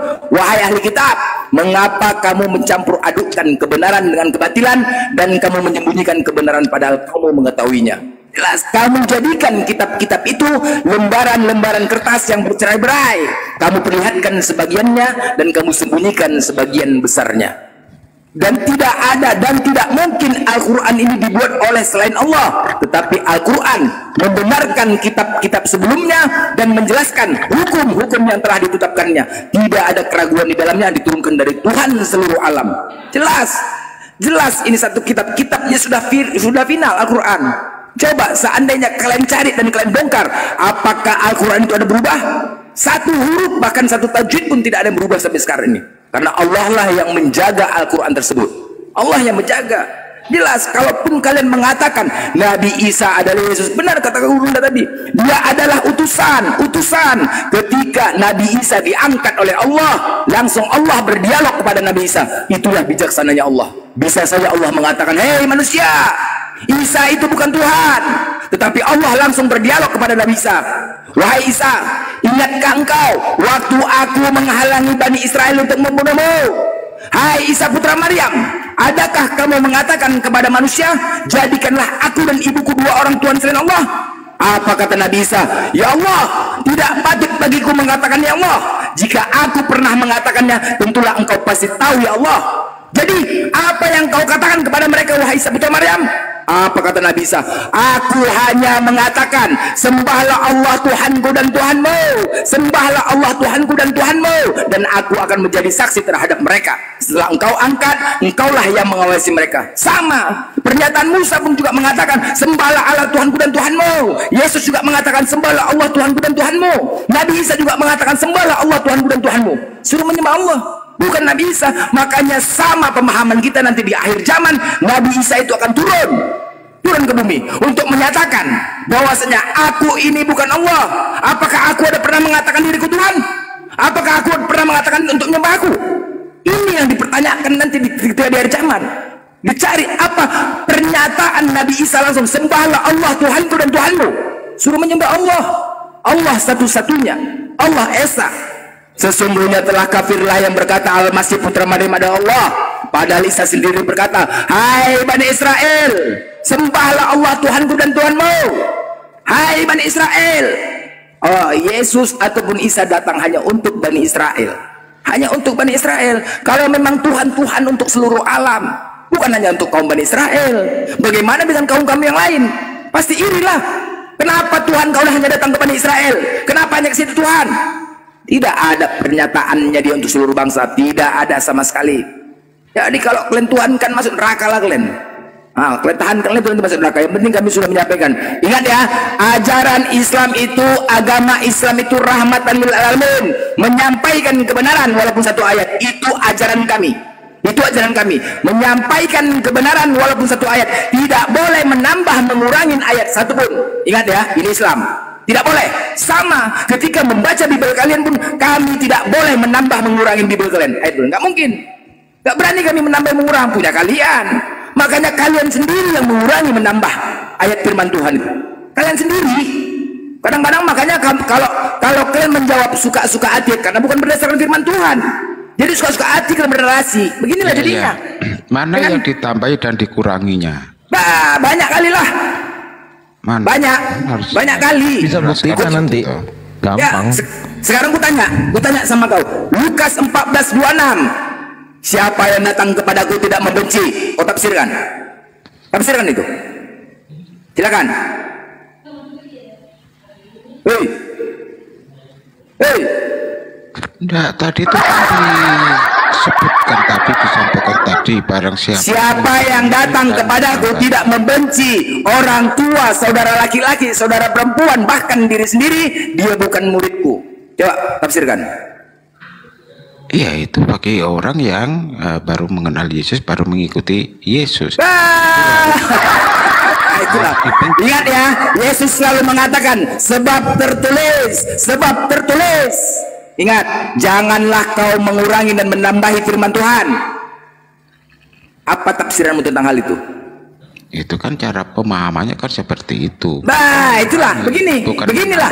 Makanya terlalu banyak denom kalian gara-gara apa? Menambahi dan mengurangi dan memahami tentang. Kalau sudah tertulis segitu, apakah kau sudah membenci orang tuamu? Ya itu kan bagi orang yang baru mengikuti Yesus harus terus maksudnya gini itu. Jadi maksudnya itu lebih ya kita harus lebih apa ya mengasihi Yesus, mengasihi ini daripada mengasihi ke saudara-saudaranya. Begitu loh Mas. Iya, oke. Sekarang apakah kau sudah membenci? Aku tanya kepada Koperos, apakah kalian umat Kristen sudah membenci orang tua? Ya enggak lah. Nah, itu ayat itu bagaimana?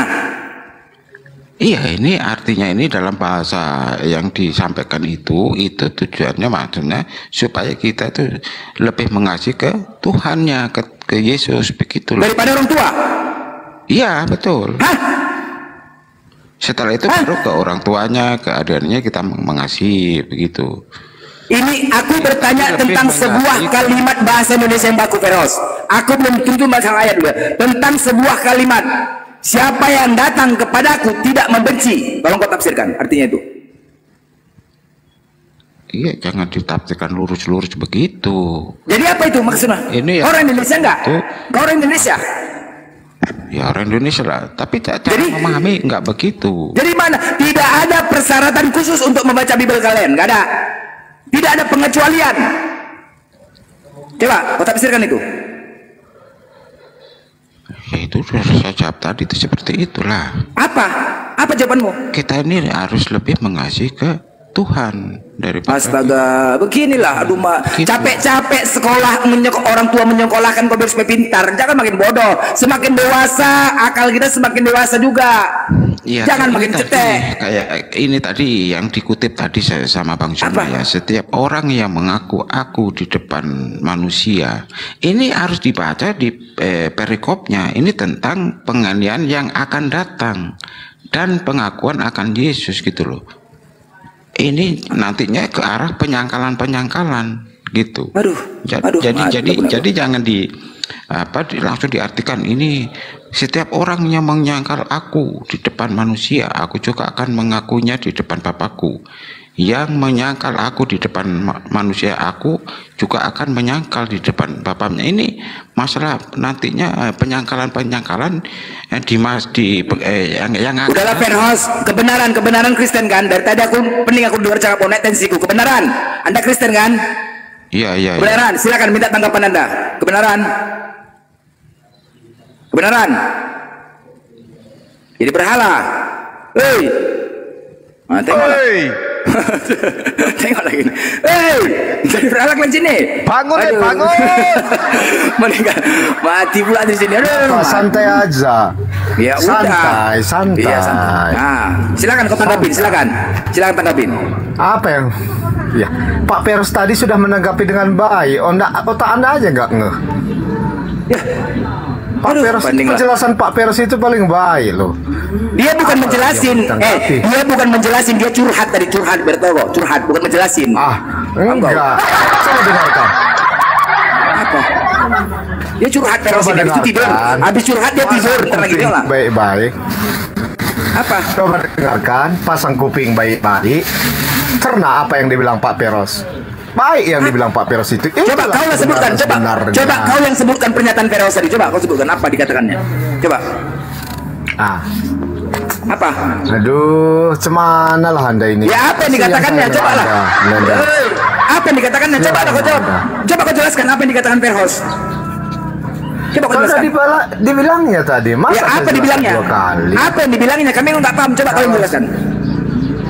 Kalau saya lagi menjelaskannya, berarti saya mengangkangi Pak Peros. Untuk memastikan kalau kau benar-benar paham dengan apa yang dikatakan Peros. Coba silakan. Kami nggak paham. Coba kau ulangin. Oke. Pak Peros bilang, Anda tadi mengapa Anda mengatakan kalau seorang Kristen tidak membenci, berarti dia bukan seorang Kristen kan, sesuai ajaran Yesus, betul nggak? Itu dulu. Terus? Jadi Pak Peros menjelaskan, maksudnya di situ membenci bukan dalam arti sebenarnya, tetapi bagaimana kita lebih mencintai Tuhan daripada manusia. Karena di dalam hukum yang suka-suka hati aku menjawab. Apa suka-suka hati? Aku tanya sama kau, siapa yang datang? Dengar dulu ya. Bertanya masalah umum aja dulu. Sebuah kalimat bahasa Indonesia yang baku. Siapa yang datang kepadaku tidak membenci? Artinya apa? Ya udah, apa tidak membenci. Hah? Ya tidak membenci. Tidak membenci. Apa yang maksud kau? Berarti wajib membenci. Wajib membenci orang tuamu, saudaramu. Kalau kau tidak membenci orang tuamu, maka kau bukan sebagai murid Yesus. Apakah kau sudah membenci? Bertabrakan dengan hukum kasih yang kalian tegakkan itu. Enggak saja. Mana kau lagi? Tidur. Lanjut Bunda.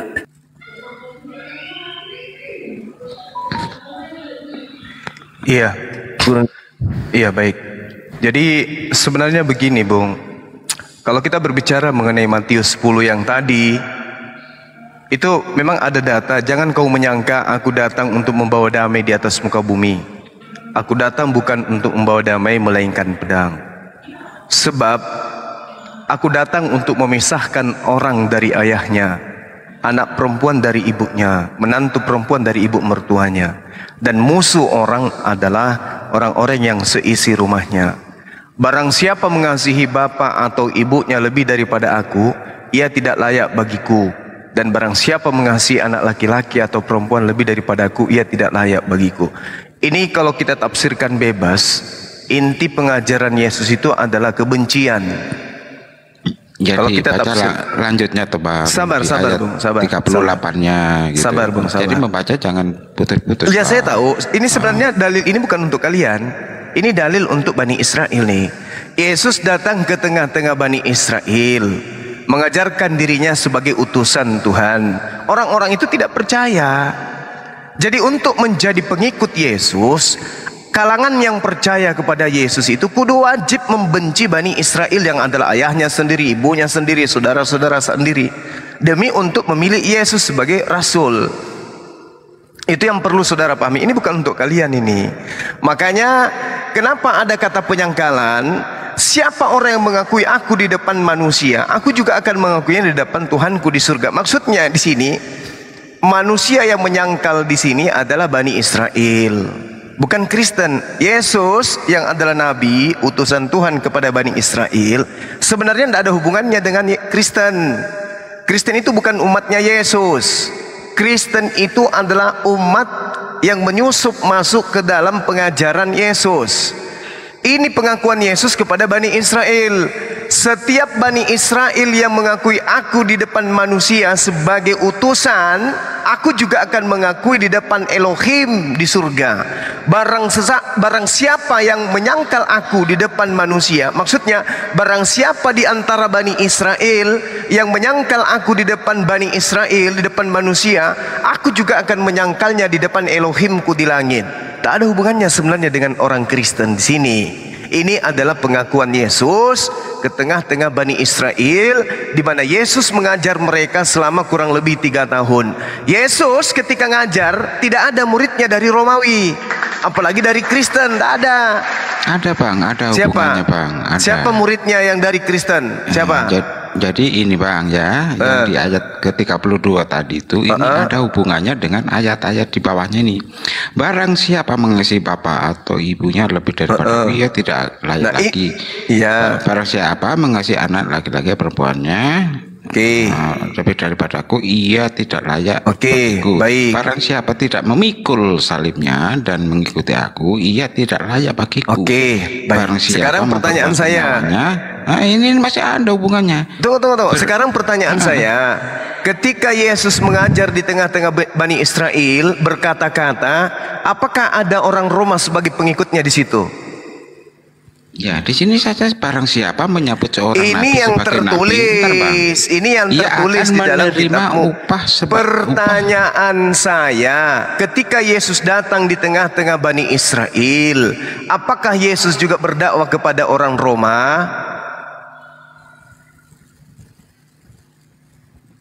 Jadi beginilah apa namanya? Kok beginilah? Nah, ini tunggu dulu. Saya tanya dulu. Ketika Yesus datang di tengah-tengah Bani Israel, mengajarkan firman kepada Bani Israel, apakah Yesus juga berkata kepada orang Roma? Ingat, non Yahudi yang bersentuhan langsung dengan Yesus adalah Roma. Orang-orang Roma, bukan orang Belanda yang membawa Kristen ke Indonesia, bukan.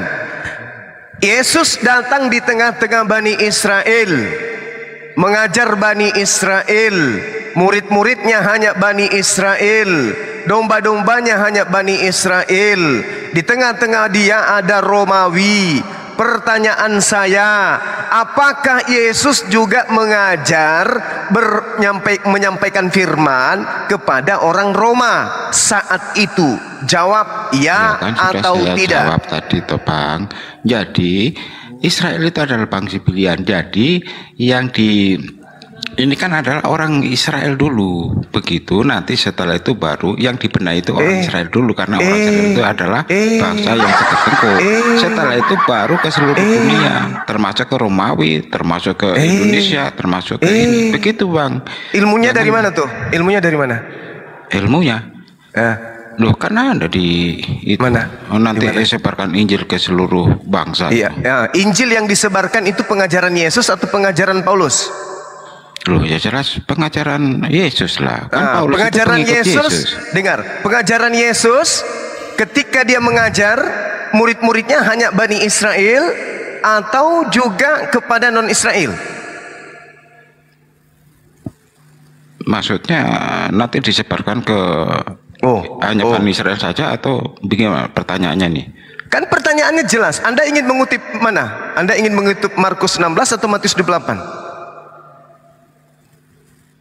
Ya semuanya lah. Mari kita lihat di Matius 28. Saya kasih contoh ya, Matius 28. Anda coba lihat endingnya di nomor 20. Apa yang dikatakan Yesus di sana? Ajarlah mereka melakukan segala sesuatu yang telah kuperintahkan kepadamu.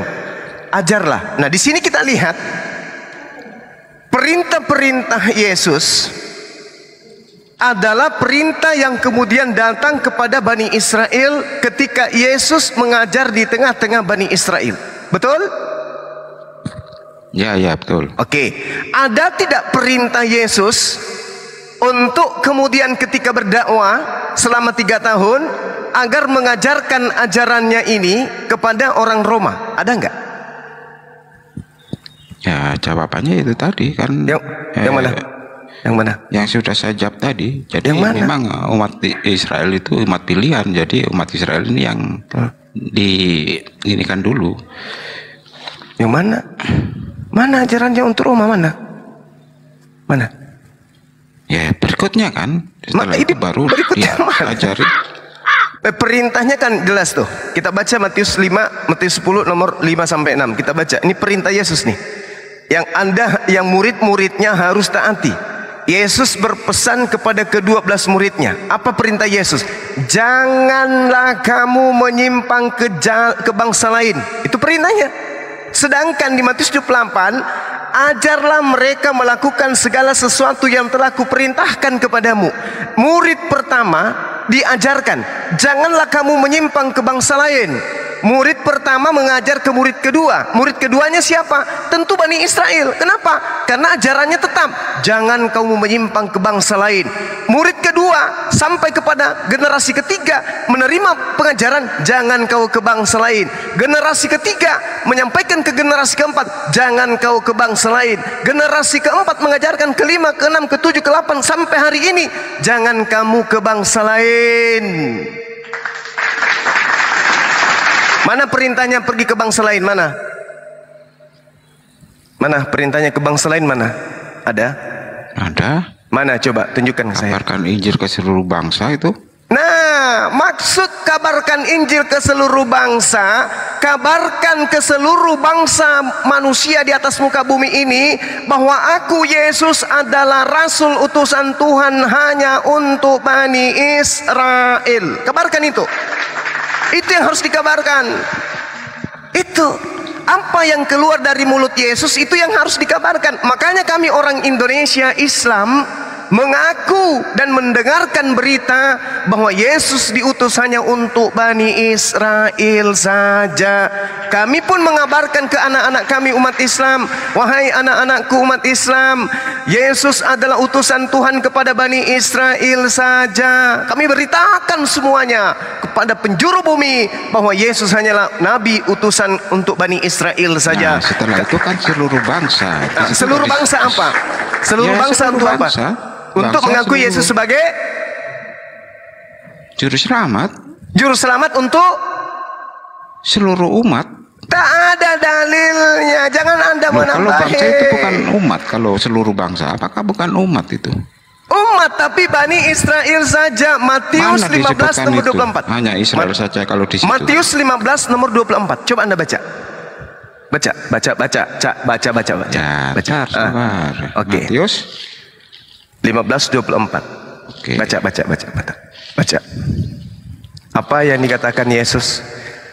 Ajarlah apa yang kuperintahkan kepadamu. Coba. Matius 15 nomor 24. Apa tuh?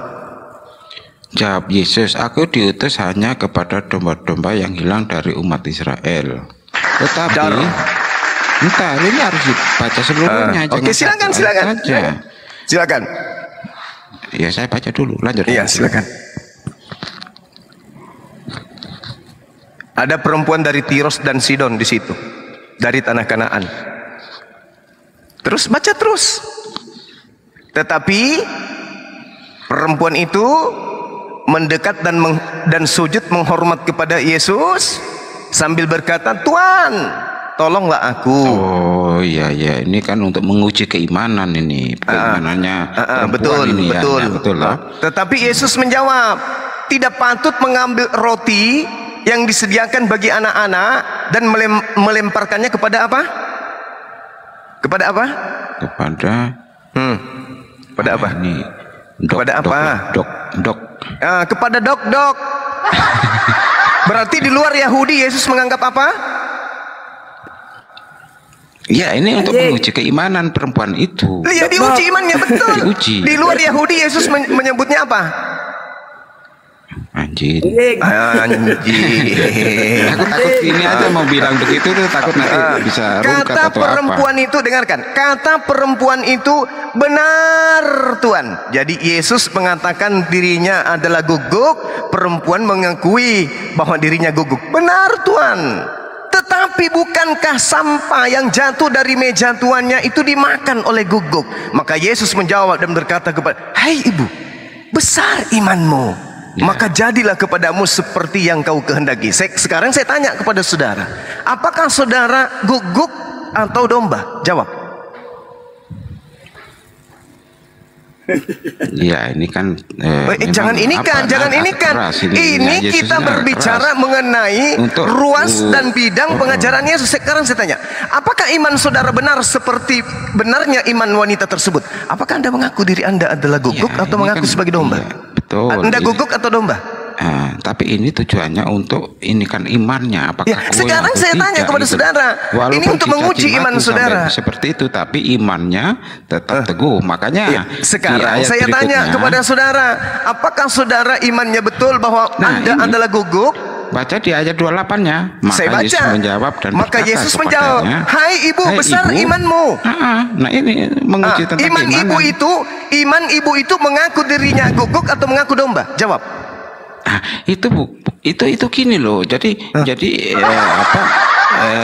Yesus berkata keras seperti itu untuk menguji keimanannya. Ternyata ibu ini imannya besar, makanya besar imanmu. Kenapa Yesus mengaku imannya besar?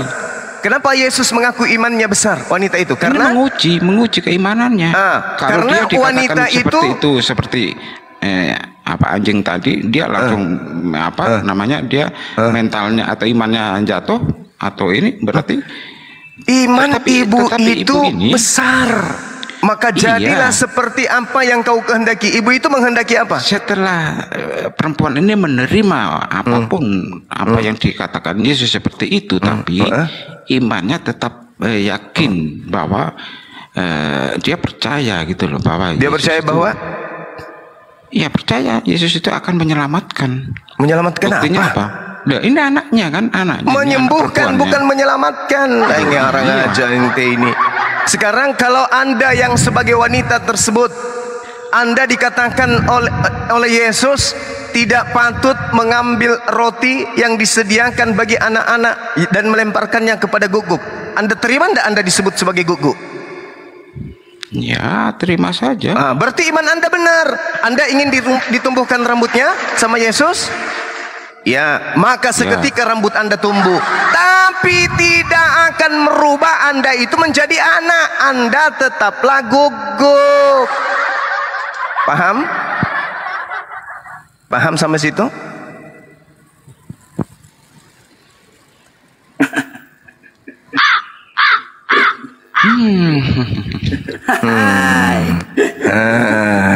Jadi ajaran Yesus itu hanya untuk domba Israel. Makanya dia mengaku, aku hanya diutus kepada domba-domba yang sesat dari umat Israel. 1. Yesus berpesan kepada muridnya, janganlah kamu menyimpang ke jalan bangsa lain atau masuk ke dalam kota orang Samaria, melainkan pergilah kepada domba-domba yang sesat dari umat Israel. Kalau umat Israel itu ada di Papua, maka muridnya disuruh ke Papua. Kalau domba Israelnya itu ada di Belanda, maka dia harus ke Belanda. Kalau domba-domba yang sesat itu ada di Jepang, maka dia harus ke Jepang. Bukan kita yang mengaku-ngaku sebagai domba, yang jelas-jelas kita ini bukan Bani Israel. Israel itu artinya apa? Israel itu jelas adalah Bani Yakub. Ya, arti Israel itu apa? Arti Israel jelas itu adalah keturunan dari Yakub. Nah, terus apa? Israel itu artinya umat yang diselamatkan. Ya. Umat yang diselamatkan di sini siapa? Bani Yakub atau Bani Edom? Ya, seluruh umat lah. Namanya umat itu jangan hanya untuk Israel saja. Ngaco. Arti Israel itu harus tahu apa Israel itu. Apa kan? Israel? Apa Israel? Itu tadi yang sudah saya sebutkan tadi. Apa? Dari kata apa itu Anda sebutkan sebagai arti seperti itu?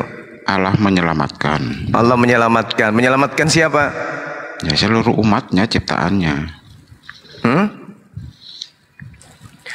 Kalau Anda menggunakan bahasa Anda sendiri mungkin bisa. Tapi kalau Anda menggunakan akar kata Ibrani, tidak seperti itu artinya Israel itu. Israel terdiri dari 2 kata, El dan Isra. Isra artinya hamba yang dekat atau teman dekat atau teman akrab. Sedangkan El itu adalah Tuhan. Berarti Israel artinya hamba yang intim kepada Tuhan. Tuhan siapa? Tuhan Elohim. Apakah Anda intim kepada Tuhan Elohim? Tidak. Sunat aja kagak ente. Betul?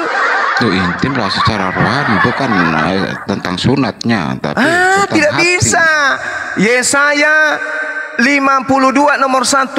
Sunat itu haram menyelamatkan. Haram hukumnya orang yang tidak bersunat menginjakkan kaki di tanah Yerusalem. Yehezkiel 44 nomor 9. Haram hukumnya orang yang tidak bersunat masuk ke tempat bait suci Elohim. Wahyu 21 nomor 27. Haram hukumnya orang tidak bersunat masuk surga. Bagaimana mungkin Anda mengatakan intim secara rohani sementara perintah-perintahnya Anda tak langgar? Anda langgar semua perintahnya. Gimana mau intim kepada Tuhan? Sunat aja kagak. Sementara di situ disebutkan bahwa sunat adalah menyelamatkan. Yang menyelamatkan adalah iman. Loh, kalau Anda beriman berarti Anda percaya kepada perintahnya. Kalau Anda percaya kepada perintahnya berarti Anda harus melakukan apa yang diperintahkan. Kejadian 17 nomor 14, barang siapa yang tidak bersunat maka dia harus dibunuh. Siapa yang memerintahkan itu? Elohim. Terus ente bersunat gak? Tidak. Jadi kembali kepada tema. Tolong. Ya, silakan. Tolong Anda lalat. Wahyu 21 ayat 27 Anda bilang tadi apa? Yang tidak bersunat tidak masuk surga. Yes, betul. Tolong bacakan ayatnya. Apakah memang seperti itu tertulis di situ? Baik. Kita bacakan. Oke, Anda sudah baca? Anda sudah baca? Ya, sudah. Oke, apa yang diterangkan di sana rupanya?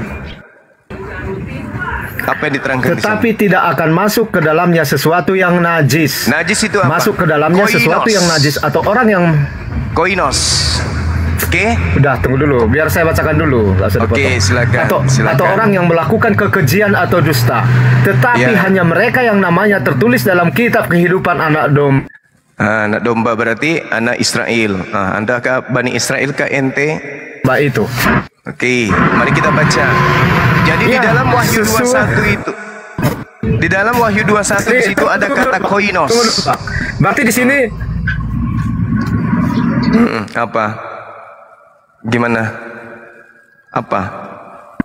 Secara langsung ataupun tersurat di dalam Wahyu 21 ayat 2 dikatakan bahwa orang yang tidak bersunat tidak masuk ke dalam kerajaan sorga. Di situ Anda perlu ralat ya. Itu nggak ada. Baik. Oke, sekarang giliran saya, boleh?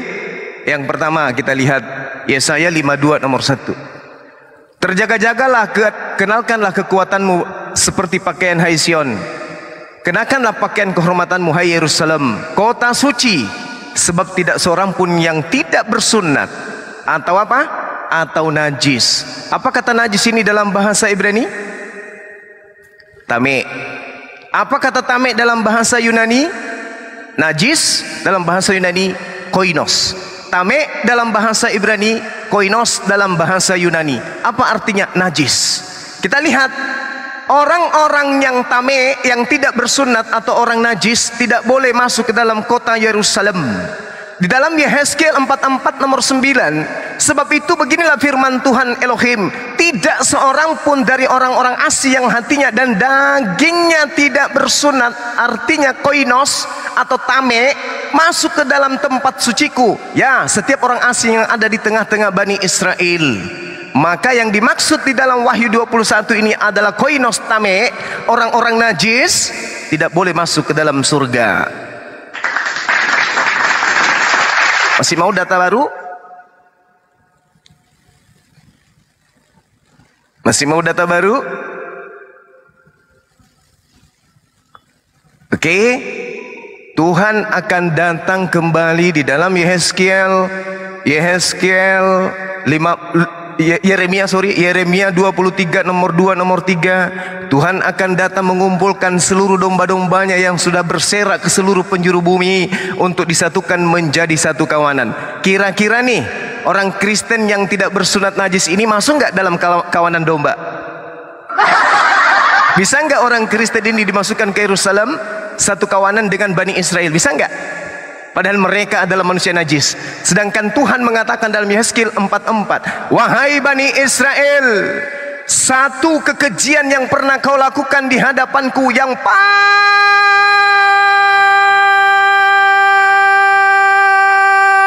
kubenci, yaitu engkau memasukkan orang-orang najis tak bersunat ke dalam upacara pengorbanan bait kudusku. Baca Yehezkiel 44 nomor 6 sampai nomor 8. Katakanlah kepada kaum pemberontak, yaitu Bani Israel, beginilah firman Tuhan Elohim, cukuplah perbuatan-perbuatan yang keji itu, hai orang-orang Israel, yang membiarkan orang-orang asing, orang Kristen, yaitu orang-orang yang tidak bersunat hatinya maupun kulupnya, daging nonotnya, masuk ke dalam tempat kudusku, dan dengan kehadiran mereka menajiskannya waktu kamu mempersembahkan santapanku, yaitu lemak dan darah. Dengan perbuatanmu begitu kamu lebih mengingkari perjanjianku daripada dengan segala perbuatanmu yang keji yang lain-lain. Artinya Tuhan sangat membenci kemudian orang-orang yang tidak bersunat, apalagi sampai mereka dimasukkan ke dalam tempat suci. Kalau di tempat suci hanya bangunan Baitel, Tuhan murka semurka-murkanya kepada Bani Israel. Jangan pernah mimpi orang yang tak bersunat ini masuk ke dalam surga. Kulub Anda wajib hukumnya dibakar dulu di neraka. Habis itu baru ke neraka lagi. Habis itu di neraka lagi. Habis itu ke neraka lagi. Setelah kulub Anda dibakar, ke neraka lagi. Ke neraka kekal di dalamnya. Khalidina fiha.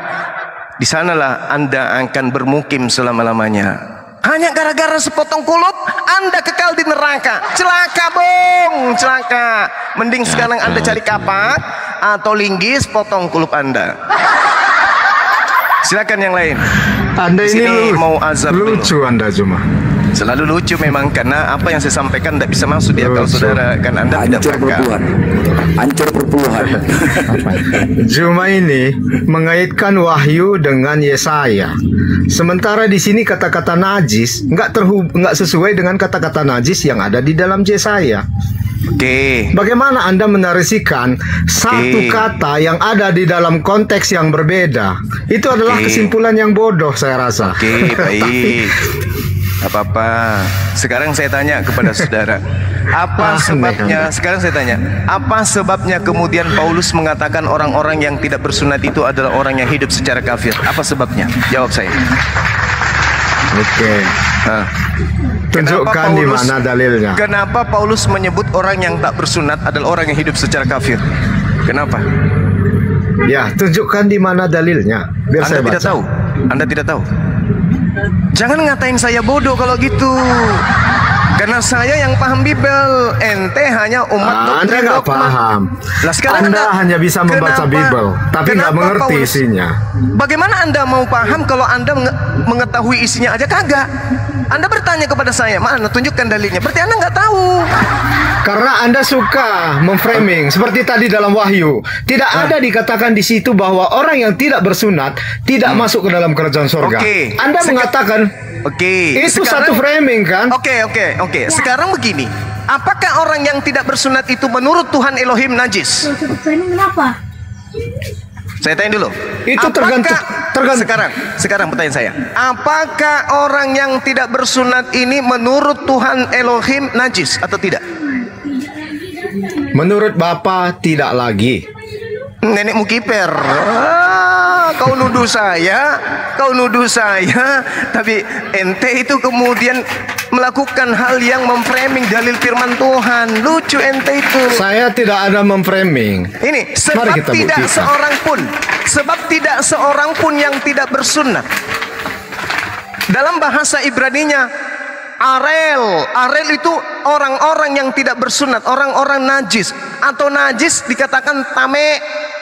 Orang-orang yang kulupnya masih ada itu orang najis, tidak boleh masuk ke dalam bait suci.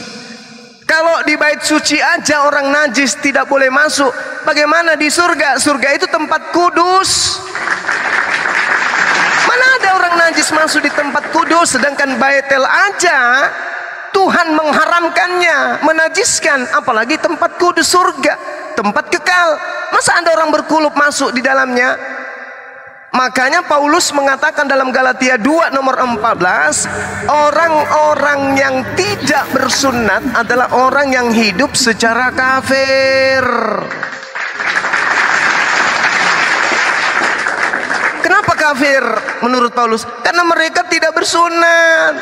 Kok bisa begitu? Ya, karena Tuhan Elohim mengatakan orang tidak bersunat itu najis dan wajib hukumnya dibunuh. Di mana dalilnya? Kejadian 17:14. Orang yang tidak bersunat nonotnya wajib dibunuh karena dia telah mengingkari perjanjian kekalku. Ayo buru-buru ambil silet, gunting, garpu, pisau, sisir, kampak, sendok, potong tuh kulup. Potong. Kamu kayak B2 juga tidak sunat. Saya pamit asar dulu 10 menit, silakan dilanjut sahabat-sahabat yang lain. Sunat plan. Sunat. Begini. Kawan ini, Juma dan pendeta Erhutapea ini hanya bisa membaca Alkitab tanpa mengerti isinya. Mengapa saya berkata begitu? Anda mencampur adukkan hukum yang ada di perjanjian lama dengan perjanjian baru. Memang betul kata si Juma tadi bahwa di perjanjian lama orang yang tidak bersunat itu najis hukumnya karena dia telah melanggar perjanjian Allah dengan Abraham. Tetapi di perjanjian baru, apakah harus bersunat untuk orang di luar Israel? Tidak, karena di perjanjian baru kebenaran mengenai bahwa kematian Yesuslah jalan keselamatan itu, bukan lagi melalui pemenuhan hukum Taurat. Oke. Saya berkata kepada Anda nggak mengerti. Anda hanya bisa membaca Alkitab. Kalau kau mengerti apa isinya. Sebentar. Kalau kau mengerti Kisah Para Rasul 2 ayat 31, ya, Daud berkata tentang kebangkitan Mesias, bahwasanya dia tidak ditinggalkan di dalam dunia orang mati, bahkan dagingnya pun tidak mengalami kebinasaan. Pertanyaannya, di manakah kulupnya Yesus? Mati kau. Manakah kulupnya? Hah? Mana? Di mana? Begini Blender. Kau perlu makan telur setengah masak. Nggak bisa jawab kan? Di manakah bahwasanya dagingnya tidak mengalami kebinasaan? Manakah kulupnya itu? Itu merupakan daging. Ayo kau, mana? Minum telur setengah masak 2 kali sehari. Mencret kau. Ya itu makanya. Terkejut di situ Yesus, terkejut dia ketika ditengoknya. Iya, ini aku dulu disunat. Ketika dia membaca Bible ini stres dia. Iya, dagingku kan tinggal. Kalau ini tinggal nggak sesuai dengan Bible ini, terpaksa dinelpon kurir. Kurir, kirimkan dulu paket daging ke langit. Sampai sekarang kurirnya nggak balik-balik, hancur. Mati kau. Mana dagingnya? Mana? Itu daging lo. Mana coba? Gini Blender, Pak Peros itu mengenal betul ajaran Alkitab. Kalau Anda mendengar dia, iya Pak Peros, pengajarannya itu kan bagus. Anda nggak mengerti, karena kenapa? Otak Anda itu tertutup Blender. Makanya saya bilang tadi, belikan dulu telur. Apa hubungannya kulup sama telur setengah masak? Udah gila kau ya? Aduh, hancur kali Pak. Inilah kau, sinyal kau terus jelek kan, mengurangi firman Tuhan. Beginilah kau, jelek sinyal kau. Apa aja orang nanya kulup kemana lagi? Telur setengah masak kau bilang nggak nyambung.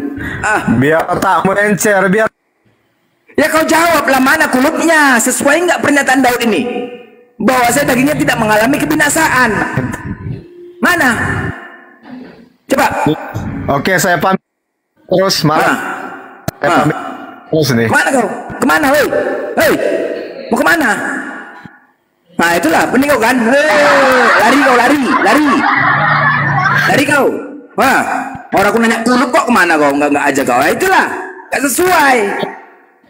Sekarang kasihan yang dipikirkan sekarang kurirnya ini nggak balik-balik dari langit sekarang. Kasihan mamanya nyari. Kasihan. Mana? Lari kau kan? Apa lagi mau bilang? Oke, tapi itu. Putus-putus suara kau. Iyalah orang di tim. Putus-putus lah. Mana iya? Mana ada di batin-batin kami? Room kami di sini fair. Nggak aja kau. Apa? Nggak usah. Alasan kau mute-mute biar mau lari kau, mau kabur. Banyak kali gaya kau. Malu kan? Itulah. Mana kulupnya coba? Mana? Kau minum dulu telur setengah masak biar otak.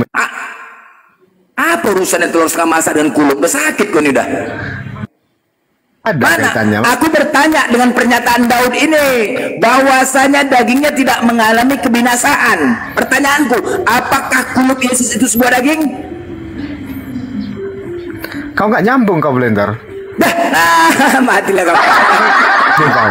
Nggak nyambung dari mana? Nggak nyambung. Aku bertanya tentang kisah para jubuat 3. Dari mana jadi nggak ngerti ya? Makanya kalau kau jawab lah. Kalau gitu. Yang kau tanya ngerti apa? Ya itu tadi kulup. Mau Blender. Apa? Kau jawab lah. Apa? Kemana kulupnya? Mana yang benar? Sekarang mana yang benar? Jadi pernyataan Daud ini nggak benar. Kasihan aku sama Blender. Tunggu itu bagaimana? Gini Pak, kebenaran ini kan room diskusi, room tanya jawab, gitu. Nah, Pak Blender ini bertanya. Ini pasti Ardian sama moderator ini ya. Dengerin dulu. Makanya mic-nya di mute terus. Saya nggak nge-mute Pak dari tadi Pak. Gimana sih Bapak ini? Udah, nggak usah Bang. Loh, enggak. Ini ada pertanyaan dari Bang Blender. Di mana kulupnya Yesus sekarang? Itu pertanyaan Pak. Silakan dijawab Pak. Jangan mengalihkan jangan mengalihkan pembicaraan ke telur setengah matang, itu nggak nyambung Pak, nggak dewasa Pak. Yang dewasa lah Pak. Biar Blender mengerti. Ya sudah. Kalau dia minum, sekarang gini. Sekarang pertanyaan itu saya wakili Pak. Sekarang pertanyaan itu saya wakili. Di mana kulupnya Yesus sekarang yang katanya Daud itu adalah tidak akan binasa atau kekal Pak? Di mana sekarang Pak? Silakan jawab Pak. Oh itu ya.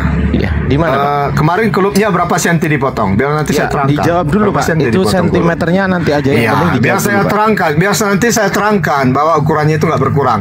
Berapa sentimeter ukuran kulupnya kemarin? 10 cm. Di mana tertulis? Nah, di mana tertulis juga bahwasanya ada sentimeteran di situ. Ayo. Ya udah, Anda yang menanya soal kulup. Nah, disunat Ya, Anda nggak harus menerangkan dulu. Yesus kan disunat. Bener kan? Ya, Kan tertulis disunat, itu Yesus ya, disunat. betul. Nah, pertanyaannya Betul. adalah yang ditanyakan bukan ukuran ini, Pak, tapi di mana? Di mana, Pak? Di mana daging Yesus, kulupnya Yesus yang sudah disunat tadi? Posisinya sekarang di mana, Pak? Posisi di Israel. Di Israel. Nah, di sebelah mana, Pak? Di Israel itulah. Ya, di sebelah mana? Di mana? Utara Israel. Iya, di mananya sekarang? Sekarang dipegang oleh siapa gitu, Pak? Di mana? Ya, terangkan dulu ukurannya biar saya pastikan. Enggak. Di mana dulu, Pak?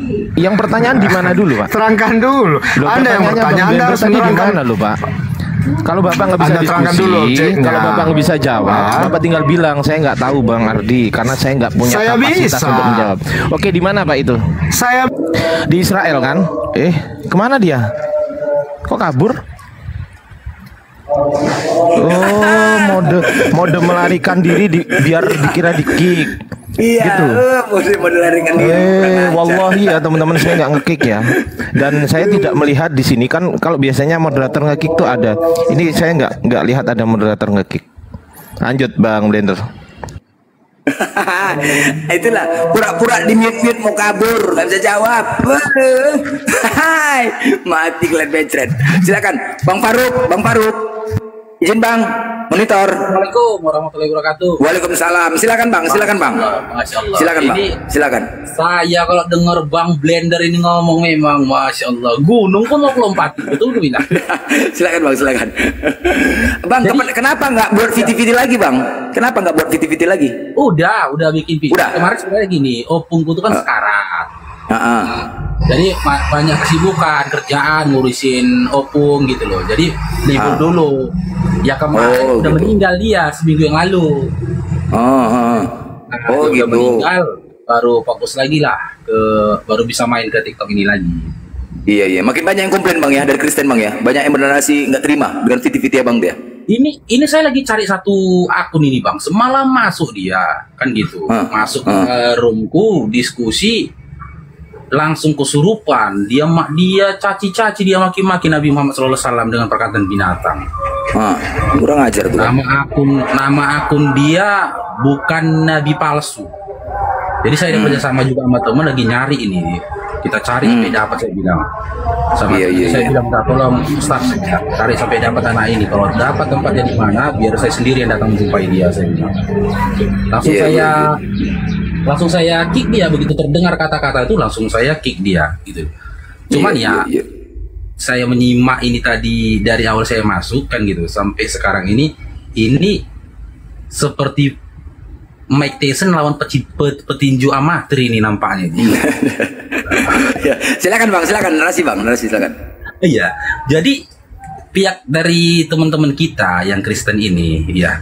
Jadi di sini bisa dibuktikan lah ya bahwasanya pemahaman kalian itu hanya berdasarkan doktrin belaka gitu. Ibaratnya teman-teman atau saudara-saudara saya yang dari apologet Islam ini ya itu seperti Mike Tyson melawan kalian yang petinju amatir. Sampai tunggang langgang kalian dikembalikan kepada kitab kalian sendiri pun kalian tidak bisa membela kitab kalian sendiri. Bagaimana jika kalian ingin? Bukan nggak bisa bro. Ya. Anda nggak ngerti kitab kami. Iya, tunggu dulu Bang. Biar saya ngomong dulu Bang. Saya tadi diam hampir 1 jam loh Bang. Hampir 1 jam tadi saya diam. Jadi bagaimana bisa kalian mau membalas? Kan gitu, serangan itu kembali. Makanya saya bilang seperti Mike Tyson melawan petinju amatir. Kenapa kita para apologet Islam dan seluruh mayoritas umat muslim itu mampu untuk melakukan seperti itu? Karena memang sejatinya kami Bang di Islam ini dilahirkan udah siap untuk didiskusi bahkan didebat. Bukan umat itu sendiri. Ya Allah sendiri di dalam surah Al-Baqarah ayat 23 sudah menantang dari 1500 tahun yang lalu. Seluruh makhluk ditantang Allah. Ya, yang tertulis di dalam surah Al-Baqarah ayat 23 yang isinya, dan jika kamu meragukan Al-Quran, yang kami turunkan kepada hamba kami Nabi Muhammad SAW, maka buatlah satu surah semisalnya dengannya, dan ajaklah penolong-penolongmu selain Allah jika kamu orang yang benar. Dari 1500 tahun yang lalu sampai detik ini, apakah ada satu manusia pun yang bersaksi atau menunjukkan atau berkata mampu untuk membuat semisal surah di dalam Al-Quran, bahkan surah pendeknya? Kita kembali kepada zaman Nabi Muhammad SAW. Di zaman Nabi Muhammad SAW diutus, itu lagi viral-viralnya syair, lagi ngetrennya syair pada masa itu. Bahkan penyair-penyair pada masa itu, pada zamannya Nabi Muhammad SAW, tak mampu membuat semisal surah itu. Dimulai dari awal, ya, wahyu ini turun kepada Nabi Muhammad SAW 1500 tahun yang lalu. Seandainya kita kembalikan nih bang, saudara-saudaraku ini yang Kristen, apakah kalian berani membuat tantangan yang serupa kepada kami? Apakah kalian berani membuat tantangan yang serupa? Kalian berkatakan, buat kalian semisal surah di dalam perjanjian lama atau perjanjian baru. Gak perlu kalian bilang, ajak siapapun bersekutu sama kalian selain Allah. Insya Allah bang, 3 menit kemudian kami akan bikin surah semisal perjanjian lama dan juga perjanjian baru. Jadi jika dikaji nih dari awal perdebatan tadi atau diskusi tadi sampai detik ini, yang tersisa hanya egonya nih bang. Hanya ego di dalam diri bang kebenaran tadi sama bang Verhos untuk berani mengakui memang keimanan Islam lah yang benar, dan keimanan kalian pun sudah kandas. Dari ujung rambut sampai ujung kaki sudah dilucuti semua. Tapi ya, kalau di saya sendiri ya, pandangan saya sendiri, ini kembali kepada hidayah. Memang Allah benar, maha benar Allah dengan segala firman-Nya. Ya, yang menganalogikan kalian itu orang yang buta, tuli, dan bisu. Memang benar, buta, tuli, dan bisu. Bang Zuma tadi sudah menunjukkan gitu loh. Untuk orang-orang yang tidak bersunat itu tempatnya di mana? Dalilnya udah disampaikan kepada dia gitu loh. Tentang konsep ketuhanannya dari Yesus itu sendiri, siapa yang menyatakan dia Tuhan? Ditelanjangi, dibukakan semua bahwasanya dia itu bukan Tuhan. Bukan Bang Zuma yang menyatakan dia bukan Tuhan, tetapi isi kitab kalian sendiri menyatakan dia bukan Tuhan. Dan nampak dari perlawanan tersebut, ya orang abang itu udah nggak mampu gitu loh. Jadi yang tersisa ego. Kenapa bisa begitu? Hanya abang dan Allah lah yang tahu. Kenapa bisa begitu? Oke, silakan kalau mau ditambahkan atau mau dikoreksi Bang Verhos atau yang lainnya, saudara-saudara. Bang Faruk, ya, izin abang-abang, Gurunda, Bang Juma, Bang Ardiansa, Bunda Nora, dan Bang Blender. Mohon bantuannya buat saudara-saudara yang di bawah, bantu follow akun Api Jabar yang baru gitu. Paling itu aja. Yang kemarin kemana? Api Jabar? Yang kemarin ada reshuffle, mungkin diambil sama itu, soalnya emailnya yang pribadi, jadi kita buat yang official gitu. Iya, betul. Gitu. Yang nanti saya laporan Bang Ardi ya ke... Siap. Ya, terima kasih saudara-saudara yang di bawah. Ya, teman-teman di bawah minta tolong di follow ya, 1.200 orang mata memandang. Semoga Allah memberkahi antum semua yang follow. Yang nggak mau follow juga saya doakan semoga Allah memberikan kesehatan juga bagi antum semua. Gitu ya. Ya. Silakan di follow dulu, ada waktu. Ya. Bang Faruk, saya mau tanya tentang kebencian di dalam waktu Abang dulu mengimani sebagai orang Kristen, ya. Apakah benar kebencian itu ditanamkan oleh orang Kristen? Oke. Jadi gini Bang, kalau di saya pribadi dulu, saya sedikit insya Allah ya, bahkan nilai ta'ala saya katakan, saya tidak memiliki kebencian terhadap Islam dari dulu. Karena memang masalah kebencian ini kan bagaimana orang tua kita mendidik kita. Biasanya itu begitu, bukan dari doktrin dari orang luar. Jadi mak bapak saya ini, maaf cakap ya, meskipun beliau adalah seorang Kristen yang bodoh, ya, tapi dari kecil kami diajarkan akhlak yang bagus gitu loh. Nggak boleh ngomong kotor, nggak boleh benci sama orang. Jadi saya dibesarkan itu dari keluarga yang memang yang hal-hal begitu tabu, bahkan mengatakan orang binatang sesuatu yang tabu dalam keluarga bisa kena hajar kita gitu loh. Tetapi di keluarga yang lain atau di masyarakat yang lain gitu loh, ada nggak kondisi seperti itu? Ada doktrin itu tadi ada. Dan ini terasa di saat kapan? Di saat bulan Ramadan. Tapi kebencian itu, olok-olok itu mereka lakukan, atau orang-orang dulu lah ya, di zaman saya dulu saya dengar ya, mereka itu tunjukkan di belakang. Contoh di saat mana? Di saat adzan berkumandang, mereka mengolok-olok dengan perkataan yang tidak ada. Tapi kalau saya pribadi lillahi ta'ala nggak ada dari dulu bang, nggak ada. Bahkan saya dulu gini, sering saya bercerita juga di room saya, bahkan setelah saya kandas di agama saya dulu, sehingga saya nyatakan bahwasanya Yesus itu adalah seorang utusan ya dari Bible yang saya baca, saya hampir 1 tahun itu tidak punya agama. Padahal di sekitar saya itu ada muslim, teman-teman saya semua muslim, tapi saya tidak memandang jangan-jangan ini agama benar, agama yang benar, enggak gitu loh. Hampir 1 tahun saya tidak beragama, saya tidak percaya itu gitu loh, Yesus itu Tuhan. Cuman saya lagi mencari ini Tuhan yang benar mana ini, agama yang benar mana ini gitu loh. Hingga akhirnya ya itu kejadian di bulan Ramadan juga, waktu saya mau berkunjung ke rumah teman waktu lajang juga, saya dengar suara adzan, saya lihat gitu loh, orang-orang berbondong-bondong pergi ke masjid. Dan di waktu itu saya ingat di dalam Bible atau di dalam perjanjian lama, tadi perjanjian baru ya, ada tertulis bahwasanya orang-orang yang berupaya mendekatkan dirinya kepada Tuhannya. Ya, ini jangan-jangan ini gitu loh. Tapi kalau perihal kebencian itu ada nggak? Ada, saya lihat, tapi bukan di diri saya dulu gitu loh, like blender. Ya benar. Jadi memang banyak ya, banyak hasil survei ya, setelah orang-orang yang mu'alaf itu banyak mereka kebencian ditanamkan. Salah satu hujatan-hujatan, mereka selalu menghujat. Ketika kita berdialog, mereka selalu menghujat. Sesama satu iman aja saling menghujat, apalagi beda iman. Jadi ketika kita bertanya kepada orang-orang yang mu'alaf itu, itulah mereka typing di bawah, dikatakan kita menyembah batu, macam lah satu batu, tapi mereka nggak sadar kalau Tuhan mereka adalah gunung batu yang kekal. Tentang Ka'bah, tentang batu, dan kepunyaan Allah lah timur dan barat, maka kemanapun kamu menghadap, disitulah wajah Allah. Sesungguhnya Allah maha luas rahmatnya, lagi maha mengetahui.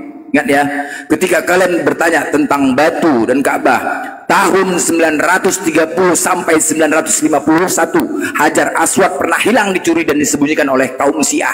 Ingat ya, pernah dicuri. Apakah dengan hilangnya batu itu lantas umat Islam berhenti sholat? Apakah berhenti sholat? Tidak berhenti sholat, tetap melaksanakan sholat. Selama 21 tahun hilangnya batu itu, umat Islam tetap menjalankan sholat. Artinya bukan batu itulah sebagai Tuhan kami, dan bukan batu untuk disembah. Dan kemudian sampai saat ini para petugas naik dan berdiri di atas Ka'bah ketika mengganti kiswah kain kelambu, dan kemudian di situ para petugas naik dan menginjak-injak Ka'bah. Apakah kalau memang itu benar Tuhan, pastilah Nabi Muhammad akan melarang. Saat azan dulu berkumandang di atas Ka'bah, pastilah Nabi Muhammad mengelarang, tidak boleh menginjak-injak Tuhan. Fakta itu bukti kepatuhan. Ketika kita diperintahkan oleh orang tua, hei, pergi kau ke sana, kau lakukan sesuatu, kita lakukan. Karena apa? Karena kepatuhan kita terhadap orang tua. Ketika contoh, misalnya kau cium dia itu, misalnya kau cium komputer itu, bukan berarti kita menyembah komputer. Itu bukti kepatuhan kita terhadap orang tua. Begitu juga lah masalah batu itu. Jadi kalian nggak pernah tahu sejarah, suka kali menghujat. Jangan menghakimin kalau tidak mau dihakimin. Ingat ya, batu di Yeskiel, Tuhan Allah kita gunung batu yang kekal. Ingat itu. Jangan sekali-sekali menghakimin kalau tidak mau dihakimin. Banyak kalian belajar. Jangan kebodohan itu jangan ditanamkan. Kasihan anak keturunan. Yang namanya firman Tuhan itu, seperti Bang Faruk tadi mengatakan, diajarkan kebaikan, selalu mengajarkan kebaikan, kata-kata yang baik. Nah, sekarang kita bahas, apakah di kitab kalian itu kata-kata yang baik?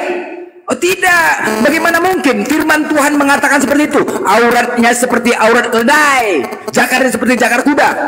Ini pernyataan firman Tuhan loh. Ini firman Tuhan. Apakah pantas firman Tuhan seperti itu? Apakah pantas? Tidak pantas. Makanya dikatakan firman Tuhan. Mana firman Tuhan kayak gitu? Tidak pantas. Coba Peros, pantas kayak gitu? Iya. Coba kau jawab. Coba kau jelaskan. Kau jelaskan kalau pantasnya. Silakan. Ya pantas lah, itu kan yang memberi pengajaran kayak gitu. Hah? Apa yang nggak Pantas kayak gitu? Pantas? Hah? Menyingkap auratmu di hadapan mereka sehingga mereka melihat seluruh kemaluanmu, susunya dijama-jama dan ada keperawanan dipegang-pegang. Pantas gak? Apa nggak ada kata-kata Tuhan yang lain selain itu? Sedangkan Tuhan mengajarkan perkataan yang baik-baik, tetapi Tuhan sendiri pun berkata tidak baik. Apa nggak ada? Yang bilang nggak pantas siapa? Ya, kau pantas kayak gitu kau bilang. Nah itulah ketika otak sudah ditutup, hati sudah ditutup, yang tak pantas kau nggak pantas. Beginilah. Duh, ya, Gini. kan tanya, yang bilang nggak pantas siapa? Izin lagi, izin lagi. Silakan. Mau tanya dulu sama Bang. 1 jam setengah lebih diem. Boleh nggak masuk? Saya boleh tanya nih, Bang. Saya 1,5 jam. Boleh nggak? Silakan Kak Ardi, maaf, aduh saya tadi sampai ini ya. Lanjut. Iya, saya 1,5 jam lebih saya diem tadi. Boleh nggak masuk? Dan begini, afwan saudaraku, Kang Faruk kayaknya sebentar, untuk saudara-saudaraku yang di bawah, sekali lagi bantu di follow ya akun API Jawa Barat. Sebelum Pak Temon ini mungkin di bawah dulu karena untuk slot untuk Oten, silahkan di follow dulu, nanti bisa digantikan oleh Oten yang lain. Di follow dulu ya. Lanjut Kang Ardi, tafadhol Kang Ardi. Waalaikumsalam Terima kasih host. Waalaikumsalam Bunda, Bang Ardi dan semua Bunda saudara. Rahma, bundaku, masya Allah. Bang Feros. Oke, Bang Feros tadi kan Bang Feros bilang bahwasanya siapa yang merubah-rubah kitab kan gitu kan, Bang Feros? Bener nggak Bang Feros? Ya, betul. Ada nggak kira-kira yang merubah-rubah kitab? Kitabnya Bang Feros, bukan kitab saya ya? Ada nggak? Nggak ada. Kita buktikan ya. Ini adalah Kodeks Sinaiticus ya. Tahu kan Bang Feros Kodeks Sinaiticus? Kalau ini nggak ada Kodeks Sinaiticus, kalau Kodeks Sinaiticus nggak ada, abang nggak punya kitab gitu loh. Jadi semua kitab Anda dari kodeks ini ya, KJV, NIV, Alkitab, LAI dan lain sebagainya. Kalau ini nggak ada, semuanya nggak ada. Nah di sini adalah Alkitab yang paling tua, yang terlengkap, ini. Kita baca about Kodeks Sinaiticus. Kita cek di sini. Codex Sinaiticus, a manuscript of the Christian Bible, written in the middle of the 4th century. Jadi pertengahan abad keempat kitab Anda ini ada, berisi naskah yang paling lengkap. Tuh, komplit yang terlengkap dari Christian New Testament. Jadi perjanjian baru paling lengkap, gak ada yang lebih lengkap dari ini. Dan ini adalah naskah paling awal.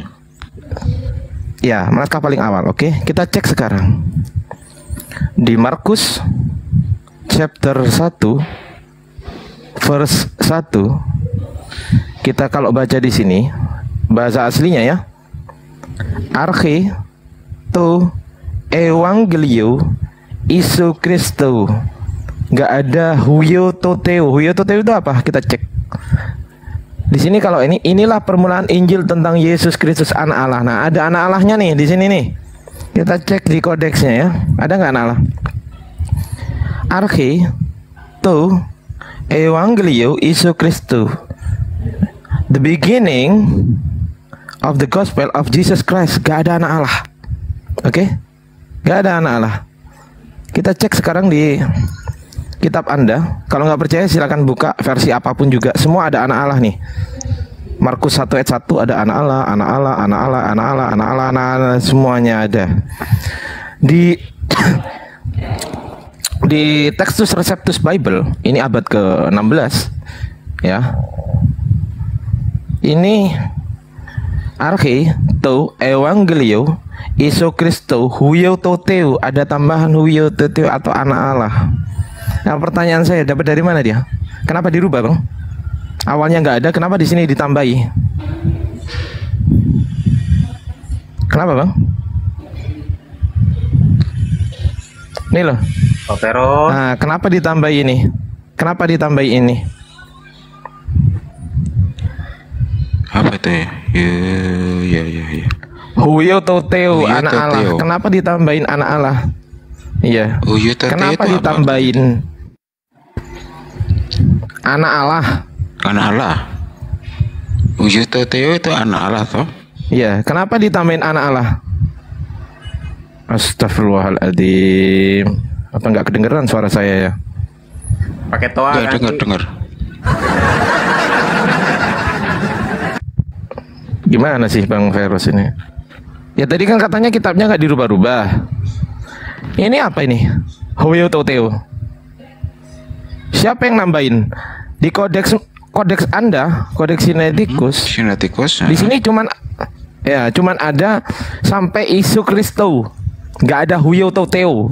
Nggak ada tambahan anak Allah tuh. Jesus Christ selesai. Nggak ada tambahan Son of God. Nah kan? Nih.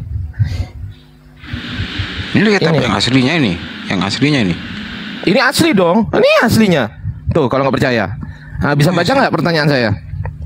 Bisa nggak baca?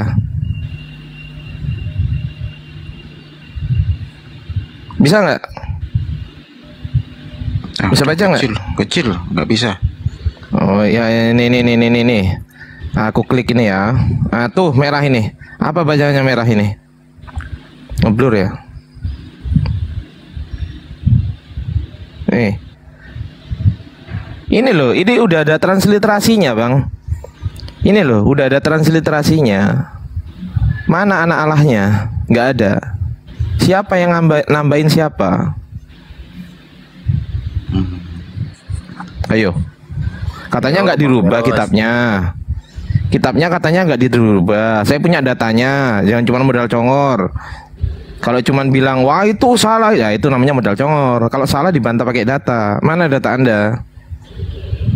Oh, yang tentang anak Allah tadi toh? Iya, data. Ya. Saya minta data. Jangan cuman oh itu salah. Adik saya itu yang baru lahir juga bisa bilang itu salah. Itu ya, yang gimana? Itu bukan anak Allah. Arche. Tahu Evangelio Isu Kristo anak Allahnya mana? Huyutoteo-nya nggak ada. Yang lanjutannya itu. Ini ayat kedua. Oh, ini bukan Huyutoteo ini. Waduh. Oh, kita nggak bahas ayat 2, Bang. Ayat 1. Markus 1 ayat 1. Coba baca deh. Nih. Hah? Apa? Aduh, kalau ada tambahan itu saya juga belum tahu nih. Itu yang asli ya. Yang asli nggak ada ya. Loh. Coba Abang, ini kodeks Sinaiticus loh ya. Kodeks Sinaiticus itu apa? Ini loh Bang. Kodeks Sinaiticus adalah manuskrip Kristen yang ditulis written in the middle of the 4th century, yang ditulis pada pertengahan abad keempat. Contains the earliest complete copy of the Christian New Testament. Berisi manuskrip lengkap, komplit, lengkap dari New Testament Perjanjian Baru. The handwritten text in Greek, ditulis dengan tulisan tangan dalam bahasa Yunani. Tuh, gimana coba? Ini, katanya kitab suci, kok ditambahin? Gimana?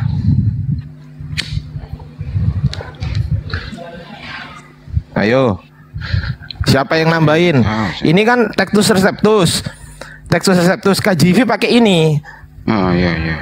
Kalau ini nggak ada KJV nih. Kalau nggak ada kodeks Sinaiticus, nggak ada semua. Anda nggak punya, Anda nggak punya Bible. Iya, ini yang nulis apa ini? Mungkin. Ntar. Jangan mungkin lah, yang pasti-pasti aja. Ini yang nulis apa ini? Sumbernya dari mana ini? Apanya yang nulis siapa? Sumber itu.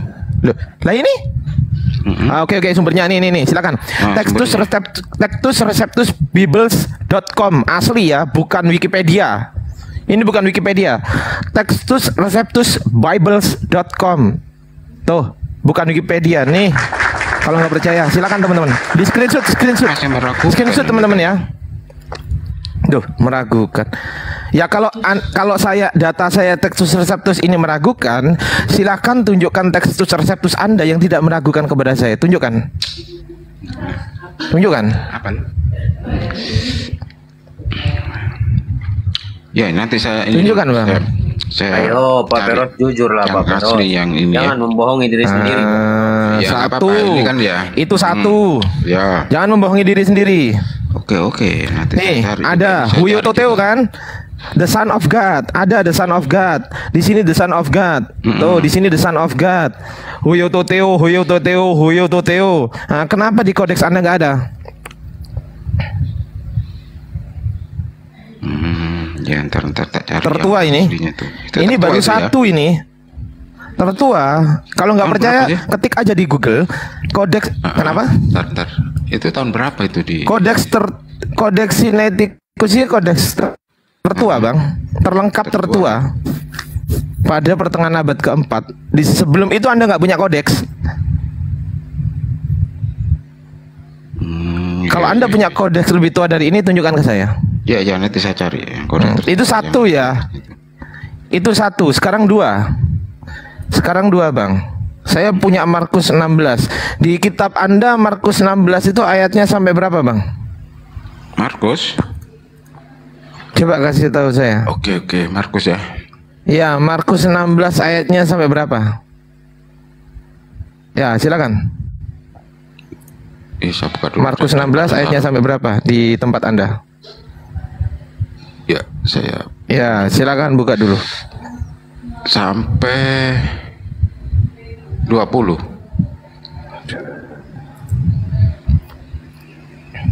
Markus 16 sampai 20 nih. Sampai 20, yakin? Ya, yakin. Ya, sampai 20 ya? Ya, betul. Oke, baik. Kita cek baik. Kita cek juga di sini, teman-teman. Ya. Ya, ini betul memang kata Pak Feros. Markus 16 ini 1 sampai 20. 1 sampai 20 ayat segini nih. Oke ya, saya blok ini ya. Kita cek ya di aslinya. Markus 16 ini 1 sampai 20. Markus 16, Markus Kodeks Sinaiticus. Kenapa ayatnya cuma sampai 8? Mana 9 sampai 20-nya? Kok nggak ada? Loh, itu kok kenapa sampai 8 saja itu? Duh, kok tanya saya? Ya harusnya Anda yang jelaskan ke saya dong. Pura botol. Pak Peros pura-pura. Gimana sih Bapak ini? Nah, ini di tempatku sampai 20. Lah iya, pertanyaan saya siapa yang nambahin?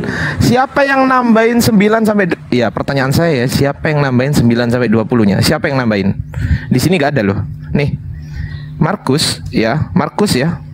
16 verse, kita cek verse-nya. 1 2 nih aku turunin ya. 1 2 3 4 5 6 7 8. Aku turunin lagi ya. Nih aku turunin lagi nih. Tuh ya, aku turunin terus ya, teman-teman. Lihat ya. Nah, iya mana? Tuh nggak bisa. Iya, yang di situ itu kurang. Yang benar tuh sampai 20. Iya, siapa yang nambahin? Ya, mana datanya? Ini datanya sampai. Iya, datanya sampai 8. Pertanyaan saya 9 sampai 20-nya kemana?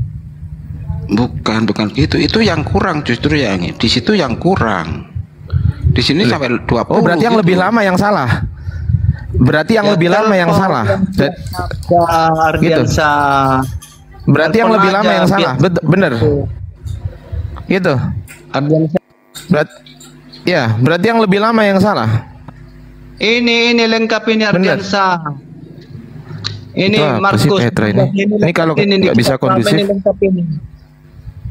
Ini apa sih ini orang? Nggak kondusif. Kalau nggak bisa kondusif, turun aja kamu, Petra. Ya, telepon aja. Kasih teman Kristen yang bisa kondusif. Ini justru kita mau membandingkan di kitab Sabda ini, di Alkitab Sabda ini, itu kenapa ada ayat 9 sampai 20, tetapi kalau kita cek di kitab Anda yang paling lama di dunia, ini paling lama di dunia kitab Anda, nggak punya lagi Anda lebih kitab yang lebih lama dari ini. Kenapa ayatnya cuma sampai 8? 9 sampai 20-nya siapa yang nambahin? Kalau ini Anda nyatakan kurang, berarti ada yang berarti ini salah. Berarti kitab tertua Anda salah. Gitu. Iya. Bukan salah, tapi itu nggak lengkap itu. Waduh, ngeri kan? Iya, ini punya loh, kok bisa nggak lengkap? Tadi tulisannya komplit. Apa artinya komplit? Tunggu, artinya komplit apa? Ya lengkap. Apa artinya komplit? Kok nggak lengkap? Masalahnya itu loh. Lengkap. Tapi kok di situ itu artinya dengerin ya, Fel. Dengerin. Itu artinya kitab Anda sudah dirubah-rubah, sudah ditambahin, paham? Ditambahin kitab Anda ini. Ini terbukti. 8 ada di sini.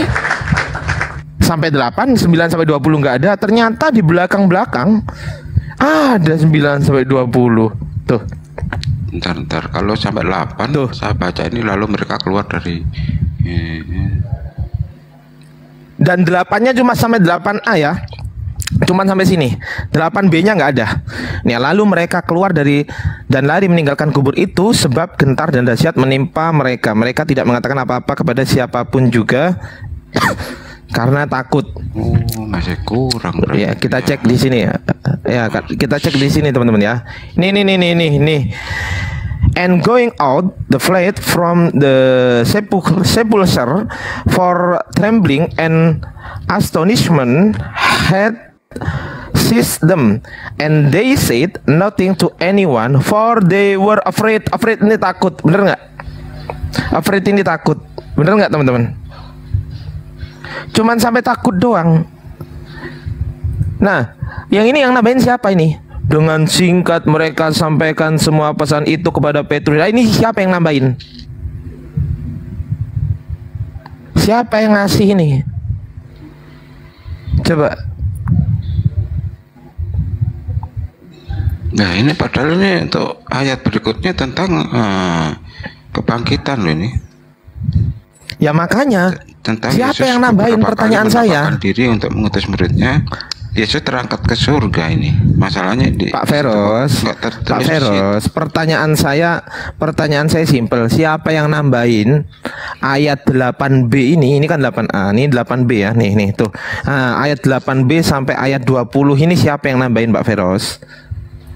Nah, ini. Ini siapa yang nambahin? Sebegini ayat, sebegini banyaknya ini siapa yang nambahin? Siapa? Coba.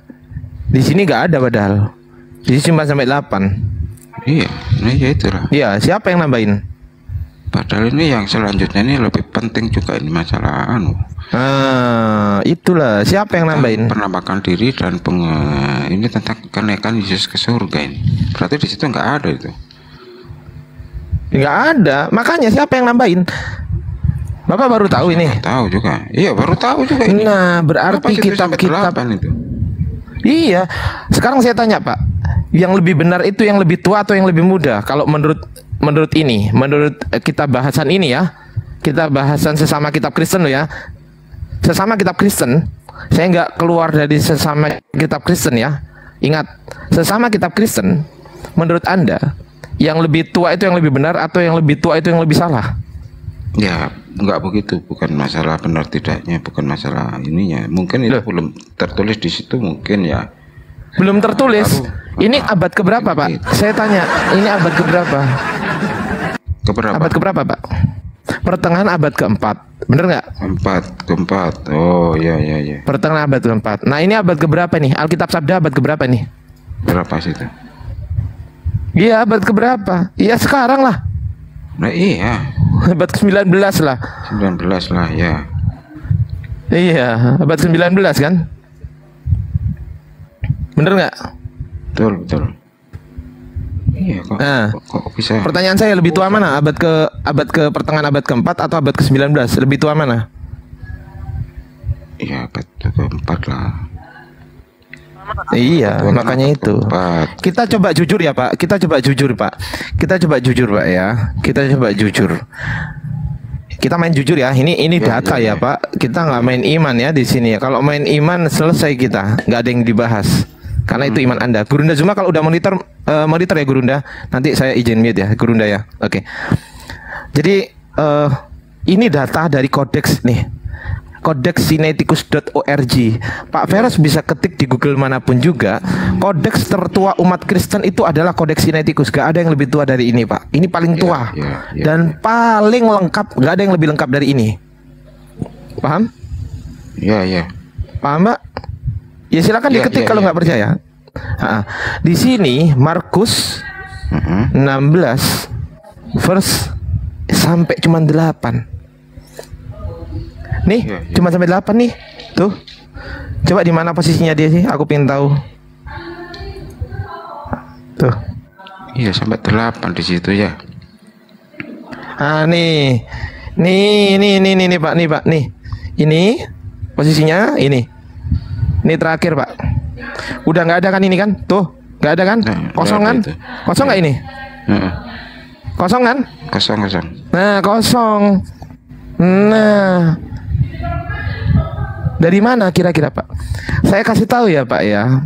Asal Bapak tahu ya, kita ini ingin menyelamatkan teman-teman yang sedang tersesat, yang notabene kitab yang dianggap suci ternyata tidak suci. Kitab yang dianggap firman Tuhan ternyata bukan firman Tuhan. Saya bisa buktikan. Ini bukan hanya terjadi pada saat ini. Kita cek ya, pada saat Lukas dan Markus. Lukas ini mengambil dari Markus, Pak, asal Bapak tahu. The Gospel of Luke ini Katolik, Pak. Ya. Katolikresources.org. Kita cek di sini ya. Ini Katolik, Pak. Bukan Islam, Pak. Katolik.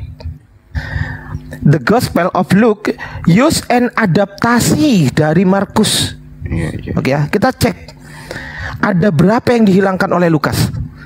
Lukas ya. Ini Markus.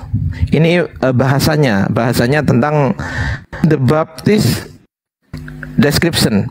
Nah, di Markus ini ada deskripsinya. Sama Lukas dihilangkan, Pak. Omitted. Omitted ini artinya apa? Dihilangkan. Jadi kalau nggak percaya nih, aku translate ya. Dipikir aku bohong-bohongan kan? Nih, terjemahkan pilih ke Indonesia. Omitted. Dihilangkan, Pak. Dihilangkan. Bener nggak? Iya. Bener nggak, Pak? Dihilangkan. Ada berapa yang dihilangkan? Kita hitung, Pak. Ketika Lukas mengambil dari Markus, ada berapa yang dihilangkan? 1, 2, 3, 4, 5, 6, 7, 8, 9, 10, 11, 12, 13, 14, 15, 16, 17, 18, 19, 20, 21, 22, 23, 24, 25. 25 dihilangkan, Pak, dari Markus. Gimana menurut Bapak? Kok tahu juga. Ini Katolik lo ya yang bilang, bukan Islam lo ya? Iya. Ardiansah, dari mana kamu tahu kitab Lukas itu menghilangkan itu? Nah ini, cari aja kalau nggak percaya. Cari aja. Ada nggak? Iya. Ini aku kasih tahu ya. Iya, aku kasih tahu. Sekarang tunjukkan kepada saya. Ada nggak? Dengerin dulu. Iya, dengerin dulu. Lanjut. Aduh, nyerocos terus. Dengerin dulu. Kalau nggak percaya, di sini kan ada nih, Johannes the Baptist description. Deskripsi Yohanes Pembaptis. Tolong carikan ke saya di Lukas yang menarasikan deskripsi dari Yohanes Pembaptis. Ada nggak di Lukas? Tolong carikan ke saya. Tolong. Saya minta tolong nih. Carikan ke saya. Dari mana kamu tahu Lukas menghilangkan kitab apa itu? Nggak nyambung dah. Dari mana kamu tahu? Aduh. Dari baca. Dan menyusul Alkitab. Nah, ayo. Engkau goblok. Aduh, percuma. Mendingan saya sama Pak Feros lah bisa diskusi. Kalau Petra nggak bisa diskusi. Itu siapa barusan yang masuk kesurupan itu? Nggak tahu. Tapi kalau Tirmizi Aduh, ini udah turunin. Kalau nggak mau diskusi turunin. Aduh, nggak bisa diskusi. Ini saya ngomong berdasarkan data. Saya ngomong bukan berdasarkan penipuan. Ini nggak bisa saya edit, teman-teman. Kalau nggak percaya ini ya. Tuh, nih ya, coba aku blok ya. Coba aku edit di sini. Bisa nggak aku edit? Tuh, bisa nggak aku edit? Bisa nggak? Tuh, bisa nggak? Bisa nggak? Iya, nggak bisa aku edit. Iya, karena memang nggak bisa diedit gitu loh. Karena dari Katolik ini, katolikresources.org, bukan Blogspot, bukan WordPress, bukan juga Wikipedia, bukan. Tuh. Kalau Pak Feros nggak percaya, tolong carikan saya di mana di Lukas ayat yang membahas tentang deskripsi Yohanes Pembaptis. Saya tanya deskripsi Yohanes Pembaptis. Kalau di Markus 1:5 ayat 6, kita cek Markus 1:5 ayat 6 ya. Markus 1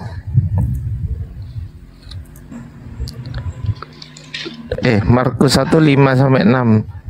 Saya sapa dulu, ada guru saya. Assalamualaikum guru Ndamuto. Akhi Sidik, assalamualaikum. Waalaikumsalam warahmatullahi wabarakatuh. Enggak. Lanjut. Guru Ndazuma kalau udah monitor. Assalamualaikum warahmatullahi wabarakatuh semuanya. Waalaikumsalam warahmatullahi wabarakatuh. Guru Nda, Bung Zuma. Guru Ndazuma monitor semuanya, teman sore Ardiansa. Guru Ndazuma kalau udah monitor nanti. Dan untuk saudara-saudaraku yang di bawah ya, ini baru 460 dan followernya belum nyampe 1000. Santo. Halo, Santo, halo. Belum nyampe 1000 ini. Bantu follow Api Jabar ya, biar bisa live saudara. Yang belum follow silahkan di follow. Dan untuk saudara-saudara muslim yang lainnya juga yang di atas bantu follow. Insya Allah akunnya bermanfaat, dipakai untuk berjihad ya. Lanjut Kang Ardi, lanjut. Ayo Bang Petra ya, coba direnungkan Bang Petra. Kami di sini tidak sedang membodohi Anda. Dapat pisang, thank you. Coba Bang Feros buka Markus berapa? Oke, Bang Feros silakan buka 5-6. Silakan Bang, sampai 6. Itu bener nggak? Markus 1 ayat 5-6, bener nggak? Markus 1. Membahas tentang apa itu? Yohanes Pembaptis deskripsi. Markus 1 ayat 5-6. Ya, ini sudah saya buka nih. Ya, Markus 1 ayat 5-6. Ayat 5-6. Lalu datanglah kepadanya orang. Apa? Ya, baca aja Pak, baca Pak. Oh, baca ya. Lalu datanglah kepadanya orang-orang dari seluruh daerah Yudea dan semua penduduk Yerusalem, dan sambil mengaku dosanya mereka dibaptis di sungai Yordan. Yohanes memakai jubah bulu unta dan ikat pinggang kulit, dan makanannya belalang dan madu hutan. Apa yang ini? Sama kan? Nah, bener kan? Yohanes Pembaptis kan? Iya. Nah, tolong carikan Yohanes Pembaptis, deskripsi Yohanes Pembaptis di Lukas. Tolong carikan, Pak. Ada nggak? Ini di sini karena tertulisnya dihilangkan. Ada nggak deskripsi tentang Yohanes Pembaptis deskripsi? Oh, ntar. Di Lukas ya? Deskripsinya yang saya tanya. Deskripsinya. Deskripsinya yang saya tanya. Ini loh. Yohanes Pembaptis deskripsi. Ya Lukas ya. Yang saya tanya deskripsinya. Ada nggak? Ya, ada nggak? Silakan. Tercari. Ada ini. Di ayat di apa? 3 ini. Yohanes Pembaptis, tentang Yohanes Pembaptis, tahu ya apa? Ada ini. Iya, deskripsinya gimana? Sama nggak dengan yang Bapak baca tadi? Coba. Oh, harus sama persis begitu. Anunya sama nggak? Deskripsinya. Loh, karena kan dia mengutip, Pak. Dia kan mengutip. Ini loh, Pak. Use the Gospel of Lucas, use an adaptasi of Markus Gospel. Adaptasi itu apa artinya, Pak? Adaptasi? Ya adaptasi lah. Iya. Beradaptasi. Apa artinya? Menyesuaikan. Iya. Bukan, Pak. Adaptation ini artinya bukan. Aduh. Adaptasi. Use an adaptation. Adaptation itu mengambil, Pak. Mengambil, Pak. Ya. Adopsi. Mengadopsi, Pak.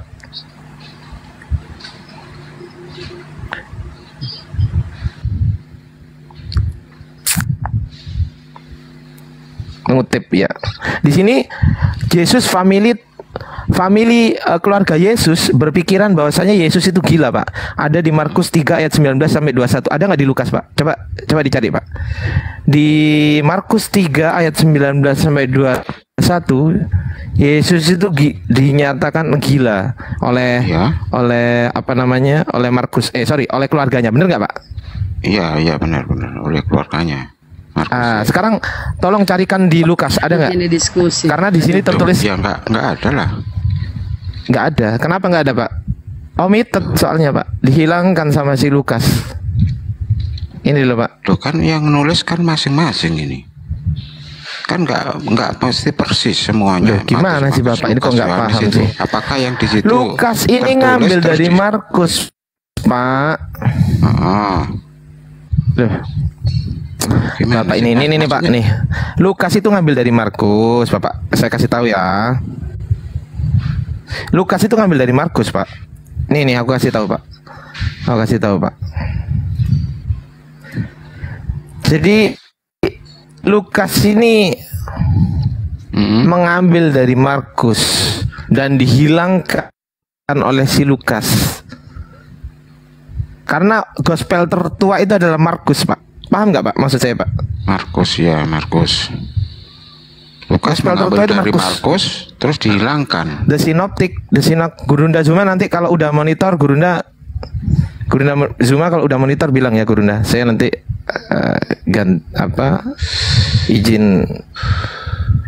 izin pipis nanti. Oke. The Synoptic Problem. Katolik, Pak. Katolikresources.org ya, Katolik ya. Nih. Tuh, Lukas dapat dari siapa, Pak? Lukas? Dari Markus. Lah iya. Lukas dapat dari Markus. Nah iya itu kalau tanda panahnya itu kan paham, maksudnya? Iya, dari Markus kan? Tuh. Lukas mengambil dari Markus. Benar kan? Nah. Betul. Dan dihilangkan sama si Lukas. Ngambil dihilangkan gimana sih? Aku nggak paham. Dihilangkan sama si Lukas. Loh lah ini nggak omitted ini kan dihilangkan, Pak, artinya, Pak. Iya. Jadi dipilih-pilih gitu loh sama si Lukas, Pak. Paham nggak maksud saya, Pak? Dipilih-pilih gitu loh sama si Lukas. Iya, dipilih-pilih. Jadi Lukas ini milih-milih dari Bu Siska, kirimkan nomor rekening yang kita mau TF dan nggak paham juga. Oh iya, Santo. Masuk suaranya. Tobat. Aduh, Pak Feros paham nggak maksud saya sih, Pak?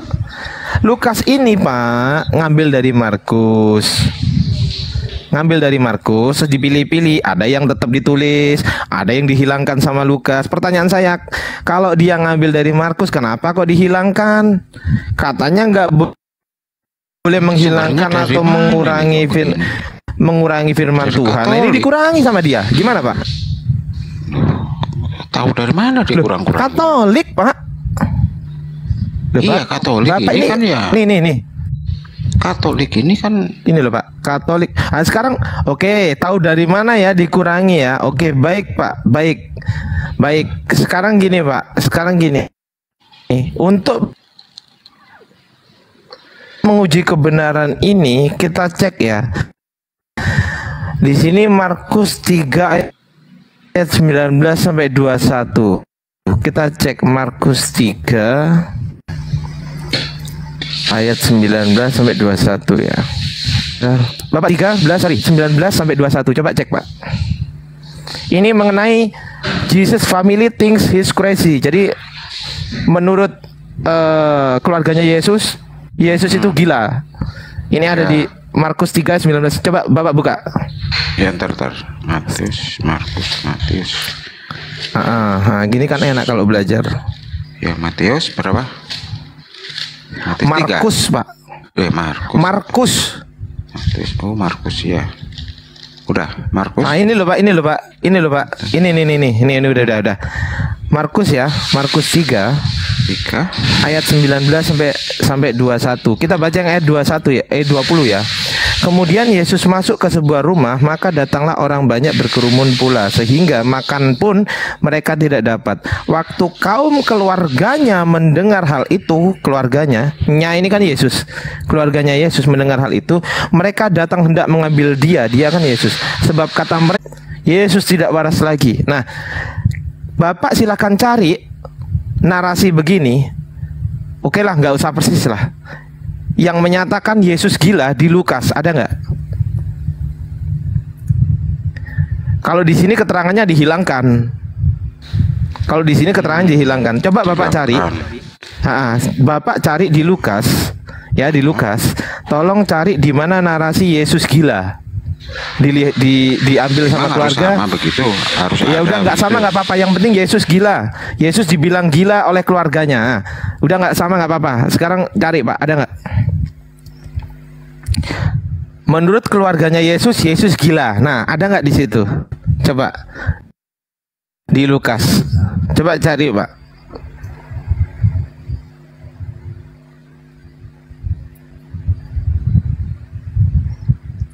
Ini ya teman-teman. Tuh, aku nggak bohong kan? Markus 3:21. Waktu kaum keluarganya mendengar hal itu, mereka